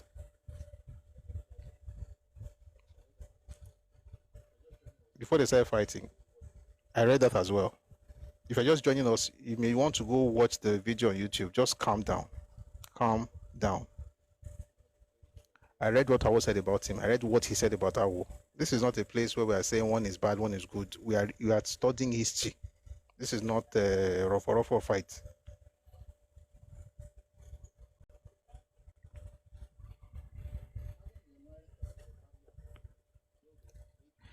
Having realized that they were badly outnumbered, though they had made frantic and futile efforts to pack the Congress, Chiefs Akintola and Ayorosiji, the Action Group National Secretary, as well as 6 leading supporters, withdrew from the Congress on February 4, 1962, the 3rd day of the Congress, and returned to Ibadan, beginning a crisis within the AG from which it never recovered. Chief Akintola and his supporters' departure from the Congress signaled a kind of victory for the Awolowo faction, because what followed were a series of motions which led to critical changes in the party's leadership and structure. The report of the absent National Secretary of the party, Chief Ayorosiji, noting the Action Group's electoral setbacks in the previous elections in the North and East, and stressing the consolidation of regional power by each major political party, was emphatically rejected. If you ask me, on this part, like I said, you have to go in. If you see me going back and forth, it's because there's good here, there, here too. So when Ayorosiji is saying, let's stay regional, he has his point. When they said no, they also have their point. But in retrospect, I would have gone regional. But if you had gone regional, that would have reduced all the work for the last. For instance, as of 1953, AG already had Action Group in Sokoto and in Kano. So to now reduce everything to regional in 1962 would be to forgo 9 years of work. But again, when you look back, everything is clearer. So it says the report of the absent National Secretary, that was Ayorosiji before it was changed to Ikoku. The report of the absent National Secretary of the party, Chief Ayorosiji, noting the Action Group's electoral setbacks in the previous elections in the North and East, and stressing the consolidation of regional power by each major political party, was emphatically rejected. In addition, the constitution of the Action Group was amended to weaken the position of the Western Premier in the National Executive Committee of the party. ostensibly to strengthen national control. I'll take that again. Ostensibly to strengthen control of the National Executive Committee by the national president of the party, and provide for the removal of a parliamentary leader by the national executive which elected him. I'll take that slowly. In addition, the constitution of the action group was amended to weaken the position of the Western Premier in the National Executive Committee of the party, ostensibly to strengthen control of the National Executive Committee by the national president of the party, and provide for the removal of a parliamentary leader by the national executive which elected him. I'll just suggest something. If you're interested, please study the political structure of the Communist Party of China.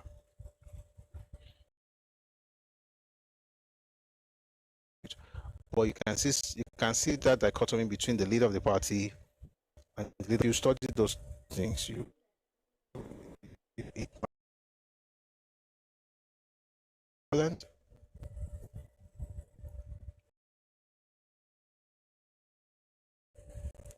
all right. A few more things. Chief Arosiji was replaced by Samuel Ikoko, a rabid Fabian socialist and supporter of Chief Awolowo. Why did they do that? Anybody can tell. Why did they do that? Why did they appoint Ikoko?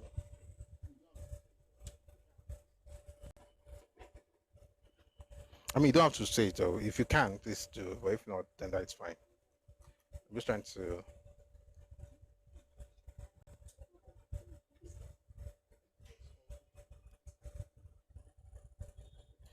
I think it was also to strengthen the party structure.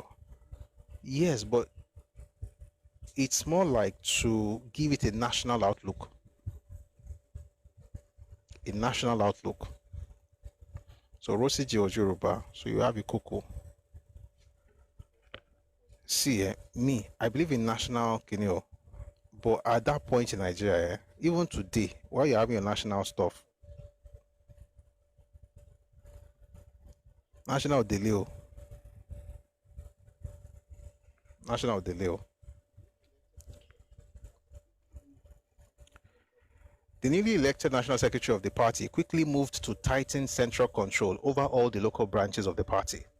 The Premier, Chief Akintola, countered by removing Chief Awolowo supporters on boards of corporations and moved ahead on his intention to reshuffle the £1 million Western Nigeria Development Corporation, WNDC, which was controlled by Chief Awolowo through his private political secretary, Chief Alfred Rwani. The crisis within the AG members, especially Chief Awolowo, I'll take that again. The crisis within the AG members, especially between Chief Awolowo and Chief Akintola and their political allies, continued despite the intervention by the elders of the party until May 25, 1962, when it went out of control and led to the intervention of the federal government, a situation which Chief Awolowo tried as much as possible to avoid since 1960.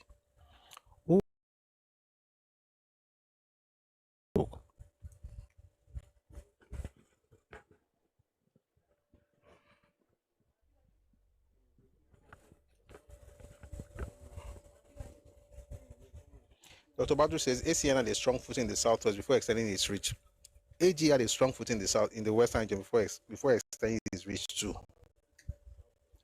It's just that, I mean, AG had a very strong footing in the southwest or in the western region. The issue was the fact that they were going national at that time in Nigerian history.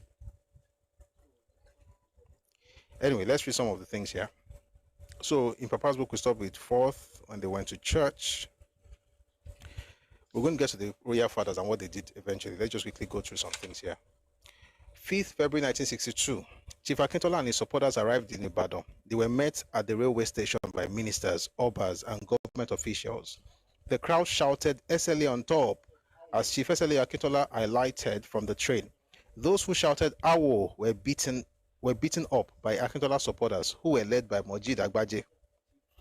6th February 1962, Dr. Akinola Maja, Chief T.A. Odutola, and Alhaji Gbadamosi arrived in Jos in a chartered plane to discuss with me issues arising from Akintola's withdrawal from the Congress. It was learned later in the day that Chief Akintola was to have come with these men to Jos, but he was dissuaded from doing so at the last minute by Oba Sidi Akran and Mrs. Akintola. If you notice, whenever I mention Mrs. Akintola, I don't really explain. You have to make of that what you want. Someone says, no wonder they used to shout AG on top too. You would know any Agbalagba. So Nibere, AG, instead of AG, awo. So the point is that they were going to actually come to, I mean, what's the word? Akintola was going to follow Rosiji, Odutola, and Akeola Amaja to Jos to finish his stuff. But Obasidi Akran and Akintola's wife said to him, why? You can't blame the wife. You can't blame the wife.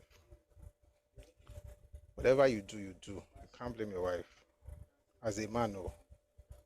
To buy she or she, you can't say you can't become. We cannot be talking like we have another Adam here. Where God will say, who told you are naked? Say, my wife gave me something to eat.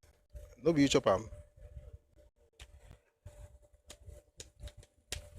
I put out a video about when Akintola's wife said, they were shouting Awo on Akintola, and I was wrong. And Akintola said, give me 6 months. You will not hear anybody shouting Awo again. That was in 1960. That was from a conversation between the drivers, Akintola and Awolowo's drivers. And someone say, you can say that, but at the end of the day, somebody could say, bye. As a leader, don't worry, I'm trying to make a case for the woman without. Ọlọ́run ṣàánú, Ọlọ́run ṣàánú, Olúwa ṣàánú fún mi gẹ́gẹ́ bí ìṣe ìfẹ́ rẹ, gẹ́gẹ́ bí ọ̀pọ̀ rẹ.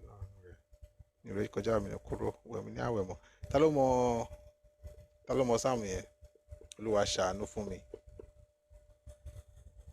gẹ́gẹ́ bí ìṣe ìfẹ́ rẹ, gẹ́gẹ́ bí ọ̀pọ̀ àánú rẹ. Ìròyìn kọjá mi kúrò, wẹ̀mí ní àwẹ̀mọ́. Kúrò náà ṣe déédéé mi, kí o sì wẹ̀mí nù, kúrò náà ẹ̀ṣẹ̀ mi.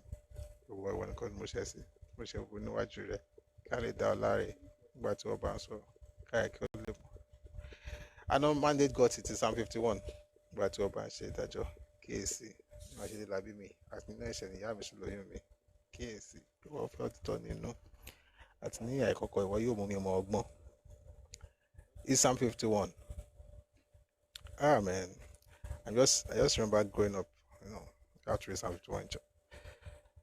When I was born in Sacred CNS Church. Beautiful experience. All right, let's get back to the book. Anyway, the point is that Chief Akintola was to have come with this men to Jos, but he was dissuaded from doing so at the last minute by Obasidi Akran and Mrs. Akintola. The withdrawal of SLA from Jos and his refusal to return when appealed to do so by well-meaning Yoruba leaders were regarded by the delegates who remained at the Congress as acts of gross disloyalty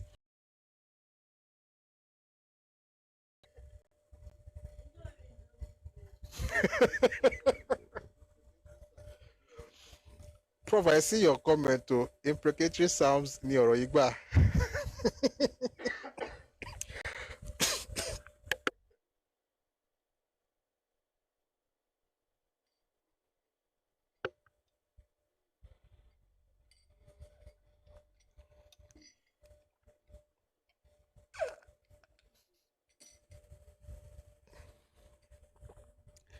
(1962).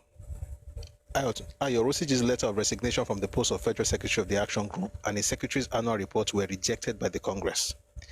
A memorandum in which Rosiji had advocated the formation of another political party in place of the Action Group was distributed to the delegates at the Congress. New officers of the Congress were elected and the Congress adjourned Senate. Ayo Rosiji and Papa were close. They were close.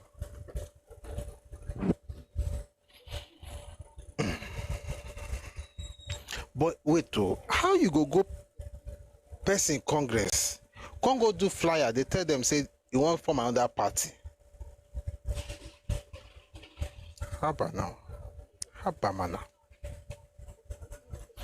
Anyway, that's what happened. you're going to form another political party, now decide to use the Congress of AG to announce the formation of a new party.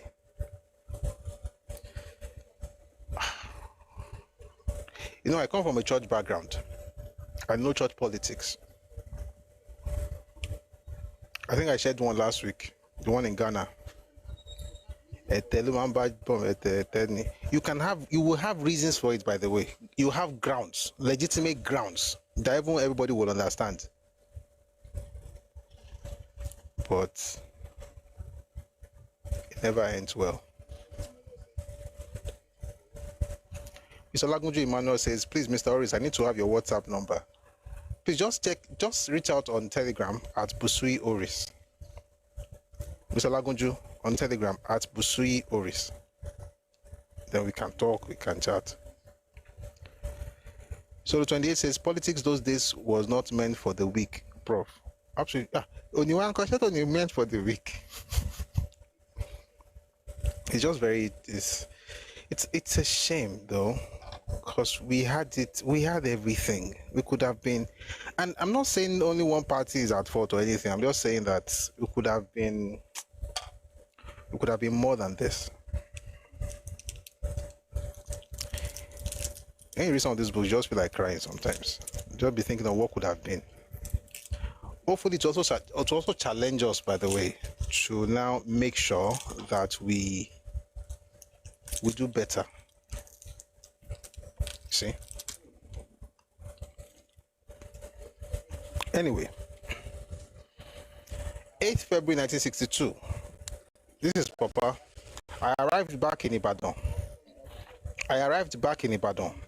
A large crowd turned out to welcome me, but no minister or Oba, other than the Odemo of Ishara, came to welcome me. Who is the Odemo of Ishara? That's Oba Samuel Akintola. That's the one that Akintola eventually dealt with Baba, dealt with the Kabesi.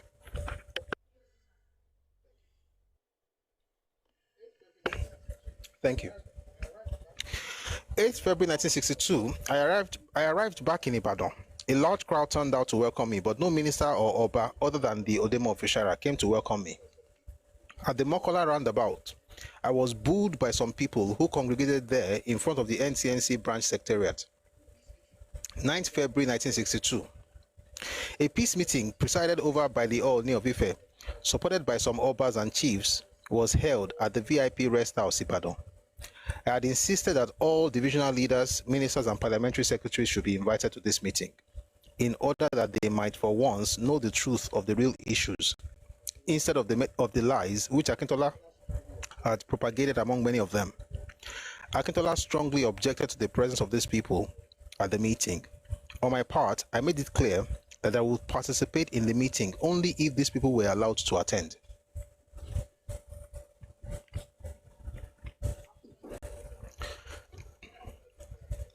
After a lot of negotiation, it was agreed by Akintola and I concurred after a lot of importunities that only ministers and parliamentary secretaries should be allowed to attend. Some carefully selected leaders of the party were also allowed to be present. Akintola made his case, which in the main was an attack on his burlesque and caricature of democratic socialism. I made mine and referred to his extreme disloyalty to the party and his intense desire to destroy me and my leadership of the party. In the latter connection, I referred to the campaign. Please pay attention to this.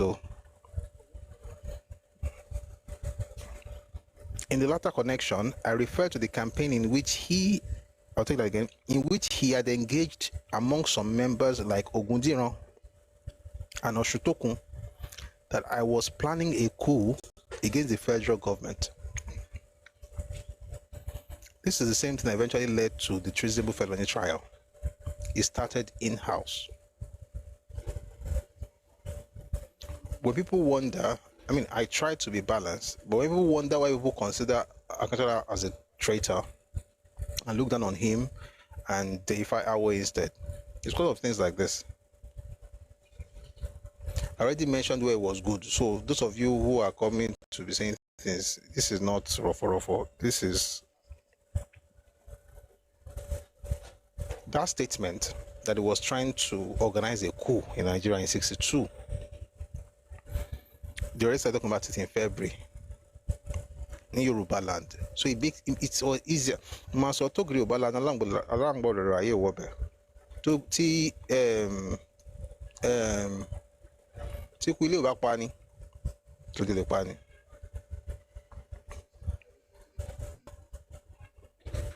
So he says, I refer to the campaign in which he had engaged among some members like Ogundin and Oshudokun that I was planning a coup against the federal government. The Ooni of Ife, who was in the chair, ruled that this issue of an allegation of a coup should be deferred for discussion at another meeting. Anyway, at the close of the meeting, I had no doubt that this view was shared by most, that the ugly monster brought into being by Akintola's withdrawal from Jos had only been scorched and not killed. The Obas, chiefs, and elders had found it difficult to be frank. At the conclusion of the meeting, Akintola was asked to accompany me home, in accordance with Yoruba custom. But I decided to accompany him home first, since his house was nearer to the place of meeting than mine. On entering his house, Mrs. Akintola did not hide her hostility to me. Akintola's first daughter, Dili, refused to greet me, but I ordered her to, and she complied. The entire concourse later moved to my house, where they were entertained. We were previously entertained at Akintola's house.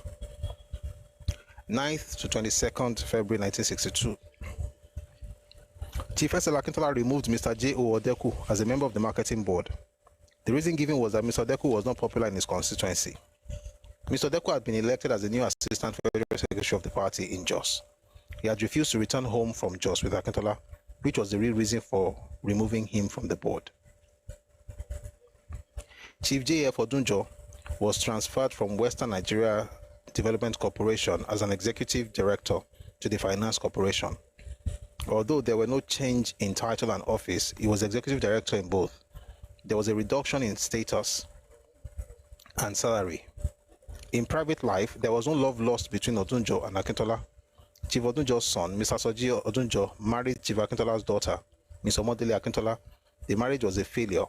The feelings of the Akintolas were exacerbated when Chief Odunjo refused to return home from Jos with Akintola.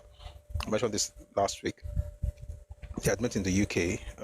Odunjo's son, I think it's Soji, I met in the UK and they got together. I think the marriage itself was dissolved in 1964. There were allegations of all kinds of things. Soji was with another woman working at the bank. But they had a son called Awolowo. Anyway, interestingly, Odunjo was on Papa's side. And the reason Akintola was removing all of these people was because he didn't consider them to be loyal to him, even though he was supposed to be loyal to the leader of the party. Why? Because that's the structure of the party. 13th February 1962. I held a meeting with ministers and parliamentary secretaries. The fears of ministers and parliamentary secretaries were allayed. Ministers who were not elected to Federal Executive Council were co-opted into the council by me. All seemed quiet for the time being.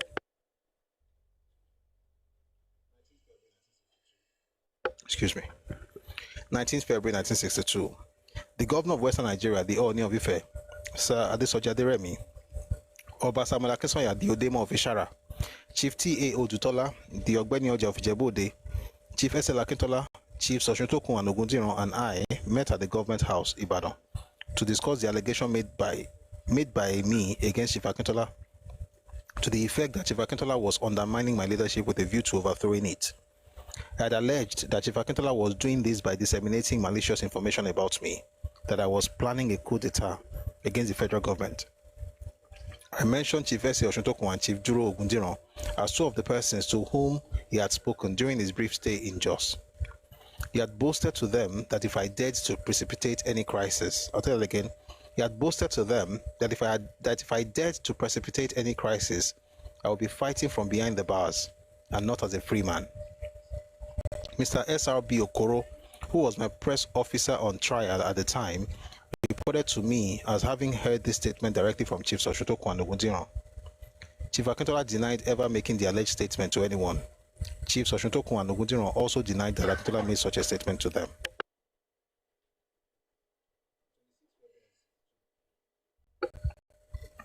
26 February 1962. Olagunju Emmanuel on YouTube says, please repeat what led to the issue of the coup. Against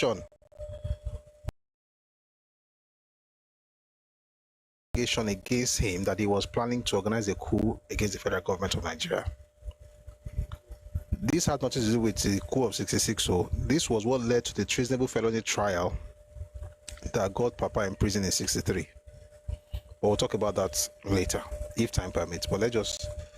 Oh boy, is it 20 already?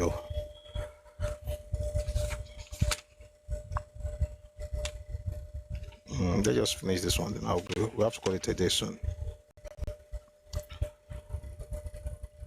26 February 1962. What this copy as you want to.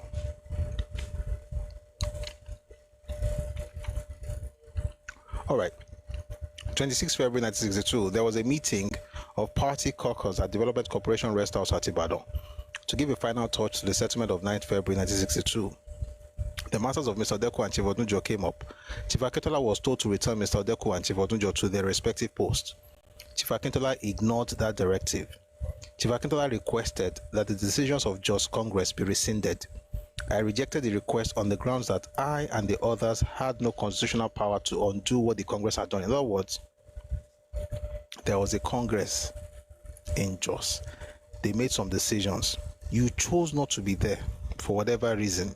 You're now telling the leader of the party to rescind the decisions that were made at the Congress, not by him,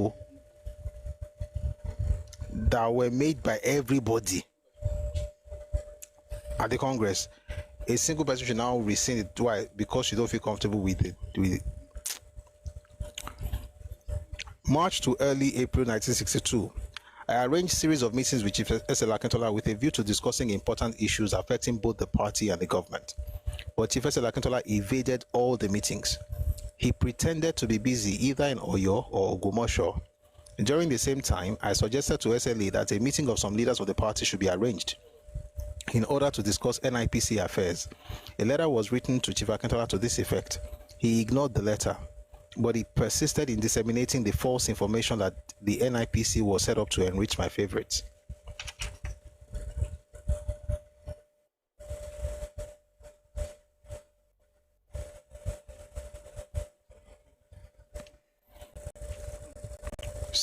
April 1962.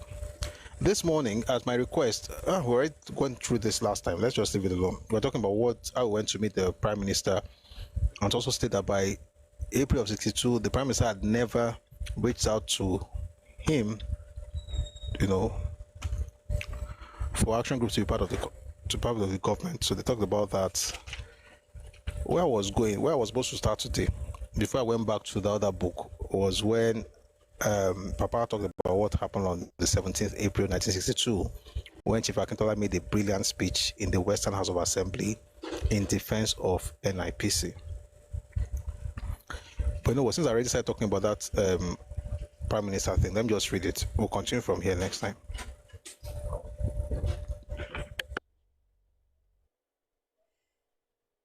Excuse me.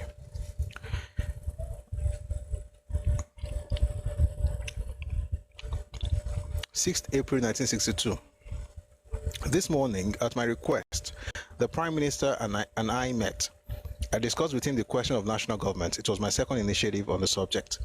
Early in the year, I had convened a meeting of Obas and leaders of Yoruba land, among whom the propaganda for a national government was very strong. Akintola was there. The venue was the Western Hall, Agodi Ibadan. I had made it clear that the meeting notwithstanding... I'll take it again. I had made it clear at the meeting that notwithstanding any claim to the contrary, the Prime Minister or the NPC had not at any time sent me an invitation to join in the national government or coalition with the NPC.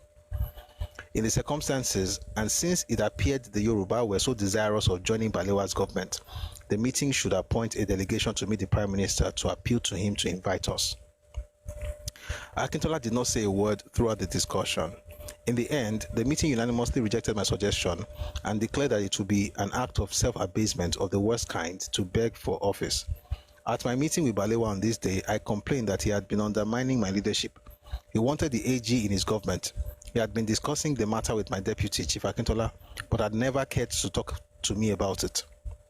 Even though we saw each other from time to time in Parliament, more often than SLA and himself ever saw each other. I told him the AG would be prepared to consider favorably an offer for joining in a national government if it was made to us in writing. I made it clear that whilst I would not be willing to serve in such a government, I would see to it that some of my colleagues did, and that I gave the government my undoubted cooperation. Sir Abubakar apologized for his failure to discuss the matter with me. He thanked me most profusely for my initiative in raising the matter and promised that he would make an offer before long after consultations with the Sardauna and his other colleagues. This one will go back to the party leader. Akintola will decide without recourse to party leadership. Having regard to my aversion for a national government which excludes the existence of opposition in peacetime, it may be asked, why did I make these moves? In answer, I have these observations to make. At the conclusion of the Constitutional Conference in London in 1958, I had an overpowering feeling of foreboding. Her Majesty's government had refused to create new states in Nigeria, or at least break the northern region into two. Before the advent of independence on 1st October 1960, and I felt, Her Majesty's government had refused to create new states in Nigeria, or at least break the northern region into two before the advent of independence on 1st October 1960. And I felt quite strongly that Nigeria had been sentenced to a long period of doom. I could not shake off this feeling for quite a time, and I thought it was wise to confide in my deputy, Chief Akintola, which I did. I confided in a few other colleagues later. The foreboding that I had was that something untoward was going to happen to Nigeria. Whether the event or events would involve only the AG or other parties, only me or other persons, I did not know. That it would happen, I felt sure, but when it would happen, I had no inkling. By December 1961, I had no doubt that a big trouble was in the offing. If it came, I would need very sincere and courageous advisors who would not mince words whenever I saw their views. Accordingly, I had a meeting with Oba Samuel Akinsoya, the Odemo of Ishara, and Chief T.A. Odutola, the Ogbeni Oja of Ijebode. By the way, this Odemo of Ishara is the exact same person that Papa was against in 1941, that Zik used against NYM. It was based on principle. It was based on the fact that it was supposed to be an Esekoli, not Odemo. But now, in 61, 20 years later, they're still working together. By the way, Odemo eventually worked with AG when the party was formed in 51, or after it was formed in 51. So he says, by December 1961, I had no doubt that a big trouble was in the offing. If it came, I would need very sincere and courageous advisors who would not mince words whenever I saw their views. Accordingly, I had a meeting with Oba Samuel Akinsoya, the Odemo of Ishara, and Chief T.A. Odutola, the Ogbeni Oja of Ijebode. This is the same person that Awolowo wrote letters to in 1944 to lend him money to go to school to go to study in the UK, and who did not respond. He also joined Action Group after it was founded in 1951, and that was after he won the election as an independent candidate in 1951. Interesting. By the way, they were all in NYM in the 30s and 40s. So he said he spoke to Oba Samuel Akinsoya, the Odemo of Ishara, and Chief T. Odutola, the Ogbeni Oja of Ijebode. I told them what I had in mind and requested them to be my special advisors. They agreed. As a result, I consulted both of them on every important issue during the crisis until the dispersion. He put the dispersion in quote. As I said, I had an overpowering foreboding in 1958. After some 3 months, I shook it off and completely forgot all about it. But in December 1961, it revived in me with vivid freshness.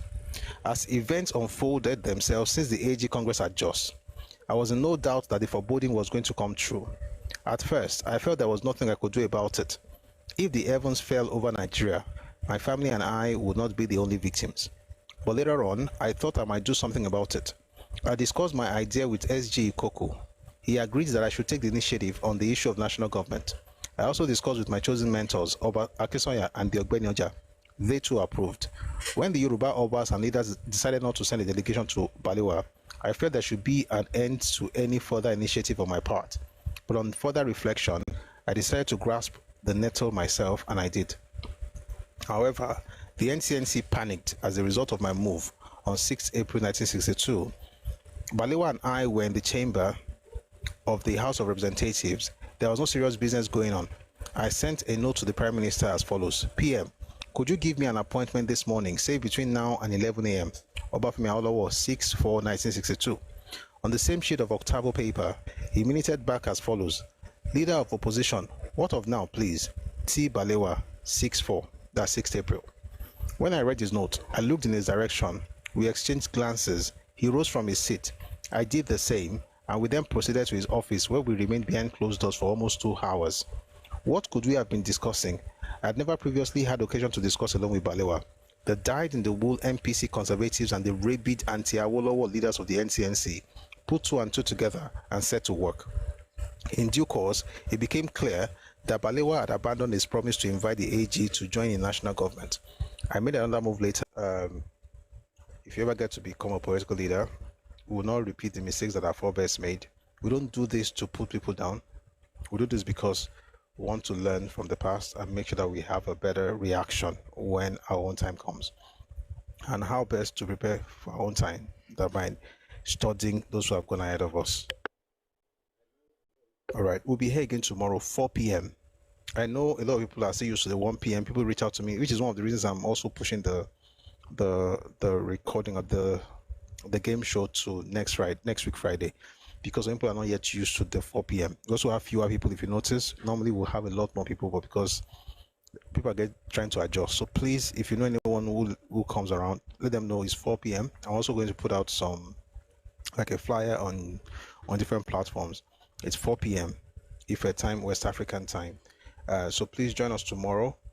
Tomorrow we're going to be listening to something about the Asaba massacre, because I think it's important to repeat these things so that we also understand stuff that happened. And then on Wednesday, we're going to continue with this series, Awolowo, Akintola, and the Battle for the West. That'll be part 7. All right. I repeated some things I said last week today, because, again, repetition is the law of long and lasting impression. So it's important to repeat some of these things. On Wednesday, we're going to continue with the series, but tomorrow we'll be discussing the war just a bit. So please join us. It's going to be 4 p.m. Ife time, West African time. Please, let's make it a date. All right. Thank you very much for being here. I want to take 2 people, 2 minutes each because of time. I said I was going to stay for 20 minutes, but it's now 8:32. So just take 2 people, 2 minutes each, and then we'll move very quickly. Please, 2 minutes, because we have to move. Thank you very much for listening. If I come to you, please, as soon as you get up, please mute.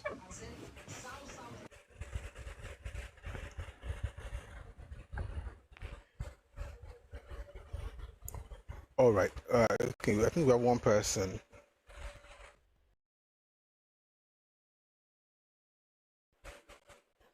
Okay.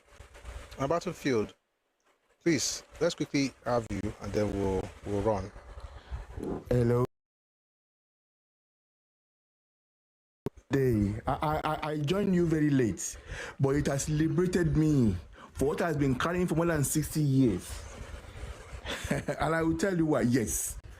I remember that day when my dad came back for the meeting with Akintola, when they said Akintola they asked Akintola to prostrate, and he did twice, and Awolowo did not forgive him. So I've always been in my mind that Awolowo must be very unforgiving. My daddy did not tell me what happened about the just meeting, right? And I was there when Oba Akran was released from prison, because I went to visit him. Telling me the genesis, because my dad did not tell me. I just realized that I stopped seeing MK Abiola in our house, and one day during the wait here, I saw some of my dad's political stalwarts around our house trying to invade our house. shouting, screaming with amulets, shams, and whatever. And that was the first time in my life that I saw that someone could actually disappear. I saw it my full eye, honestly. And it changed my religious view about shams or whatever. I saw it with my 2 eyes. You see, so you are actually filling the gaps for me because I saw it happened. My dad told me that they went to see they went with Oba Akran in the meeting where Akintola was asked to prostrate to Awolowo, and he did twice. And that was when Awolowo refused. Still insisted. That was what Akran said. Akran used to have a beard like this, and Akran swore that I will not shave my beard until you, because when they sentenced Awolowo, Akran swore that he will not shave his beard until Awolowo, return from prison. And from that instance, Awolowo too did his own about Akran stealing some money, 500 and something thousand pounds, at the behest of Chief SLA Akintola, and he was jailed. It was Gowon that released him. And the week he was released, I went with my dad to visit him, right? My dad was one who was telling me this. And I realized that I asked my dad, I don't see MK Wabiola, he used to be my dad's, they used to follow my dad around. It was my dad that introduced MK Wabiola to Chief Oluwole, Awolowo's son, who gave MKO scholarship. Right.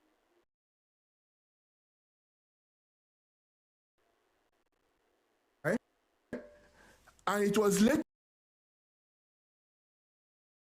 with MKO relatives. We live in the same house here in England. Right? So I know all those stories, but the first thing, what you just told me now, I did not know about it, that Akintola was so disrespectful to the party, because my dad did not tell me that part of the story. So it has been in my mind all the while that Awolowo was a very unforgiving person. It's taken me so many years now for me to now connect the two. So I was listening to you. Unfortunately, I was a bit busy. I was going in and out. Honestly, it has liberated me for so many years. It has been in my mind. Awolowo was so unforgiving that ordinarily they asked him to prostrate, and he prostrated to Awolowo at the party. My dad was there at the meeting, right? And Awolowo still insisted that I will not forgive SLA. I get my point. So all those things I didn't know, but now you've actually liberated me, because that's been in my mind, because I love Awolowo so much. But yet, that thing was nagging in my head, that how come someone prostrated to you? And when I read again that at the last minute at the parliament, Awolowo tried to, when they tried to raise the meeting about the crisis, to take over emergency rule. Yeah. When Awolowo said to them that, no, we can settle this, before they overrule him. Otherwise, there won't be any of those stones. So I thank you very much for this session today. It's very good. Thank you very much. Thank you very much.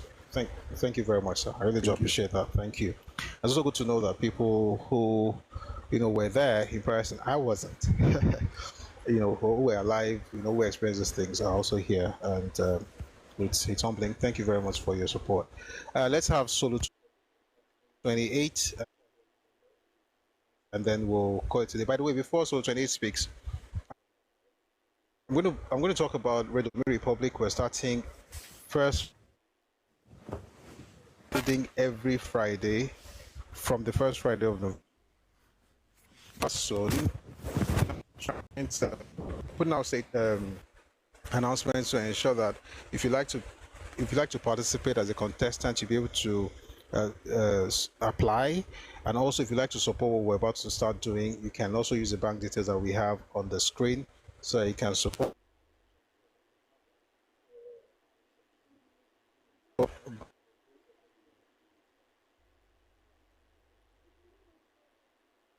We may have like 4 or 5 sessions within a day, and then those sessions go out. Okay.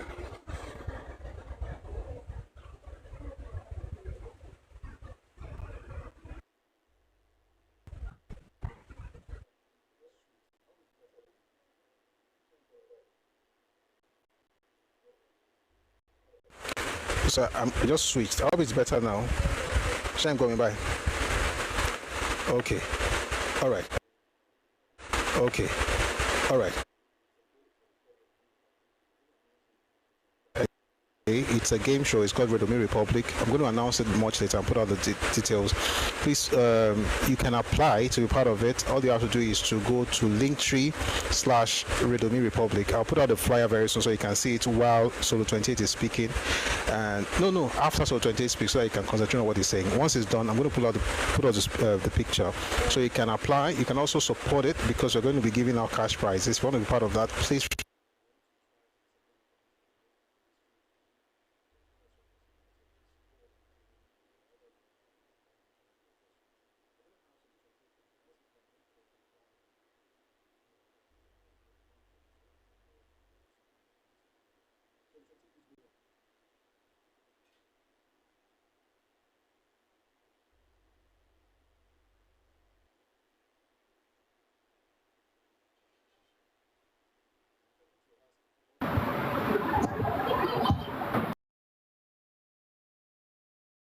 You heard me say.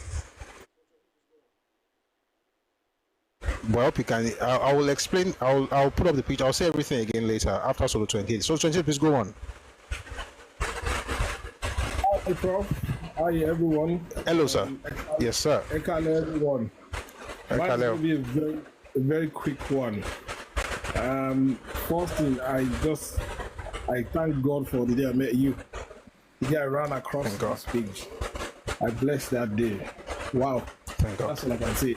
You're a blessing to this generation. You could not come at a better time, I swear to God.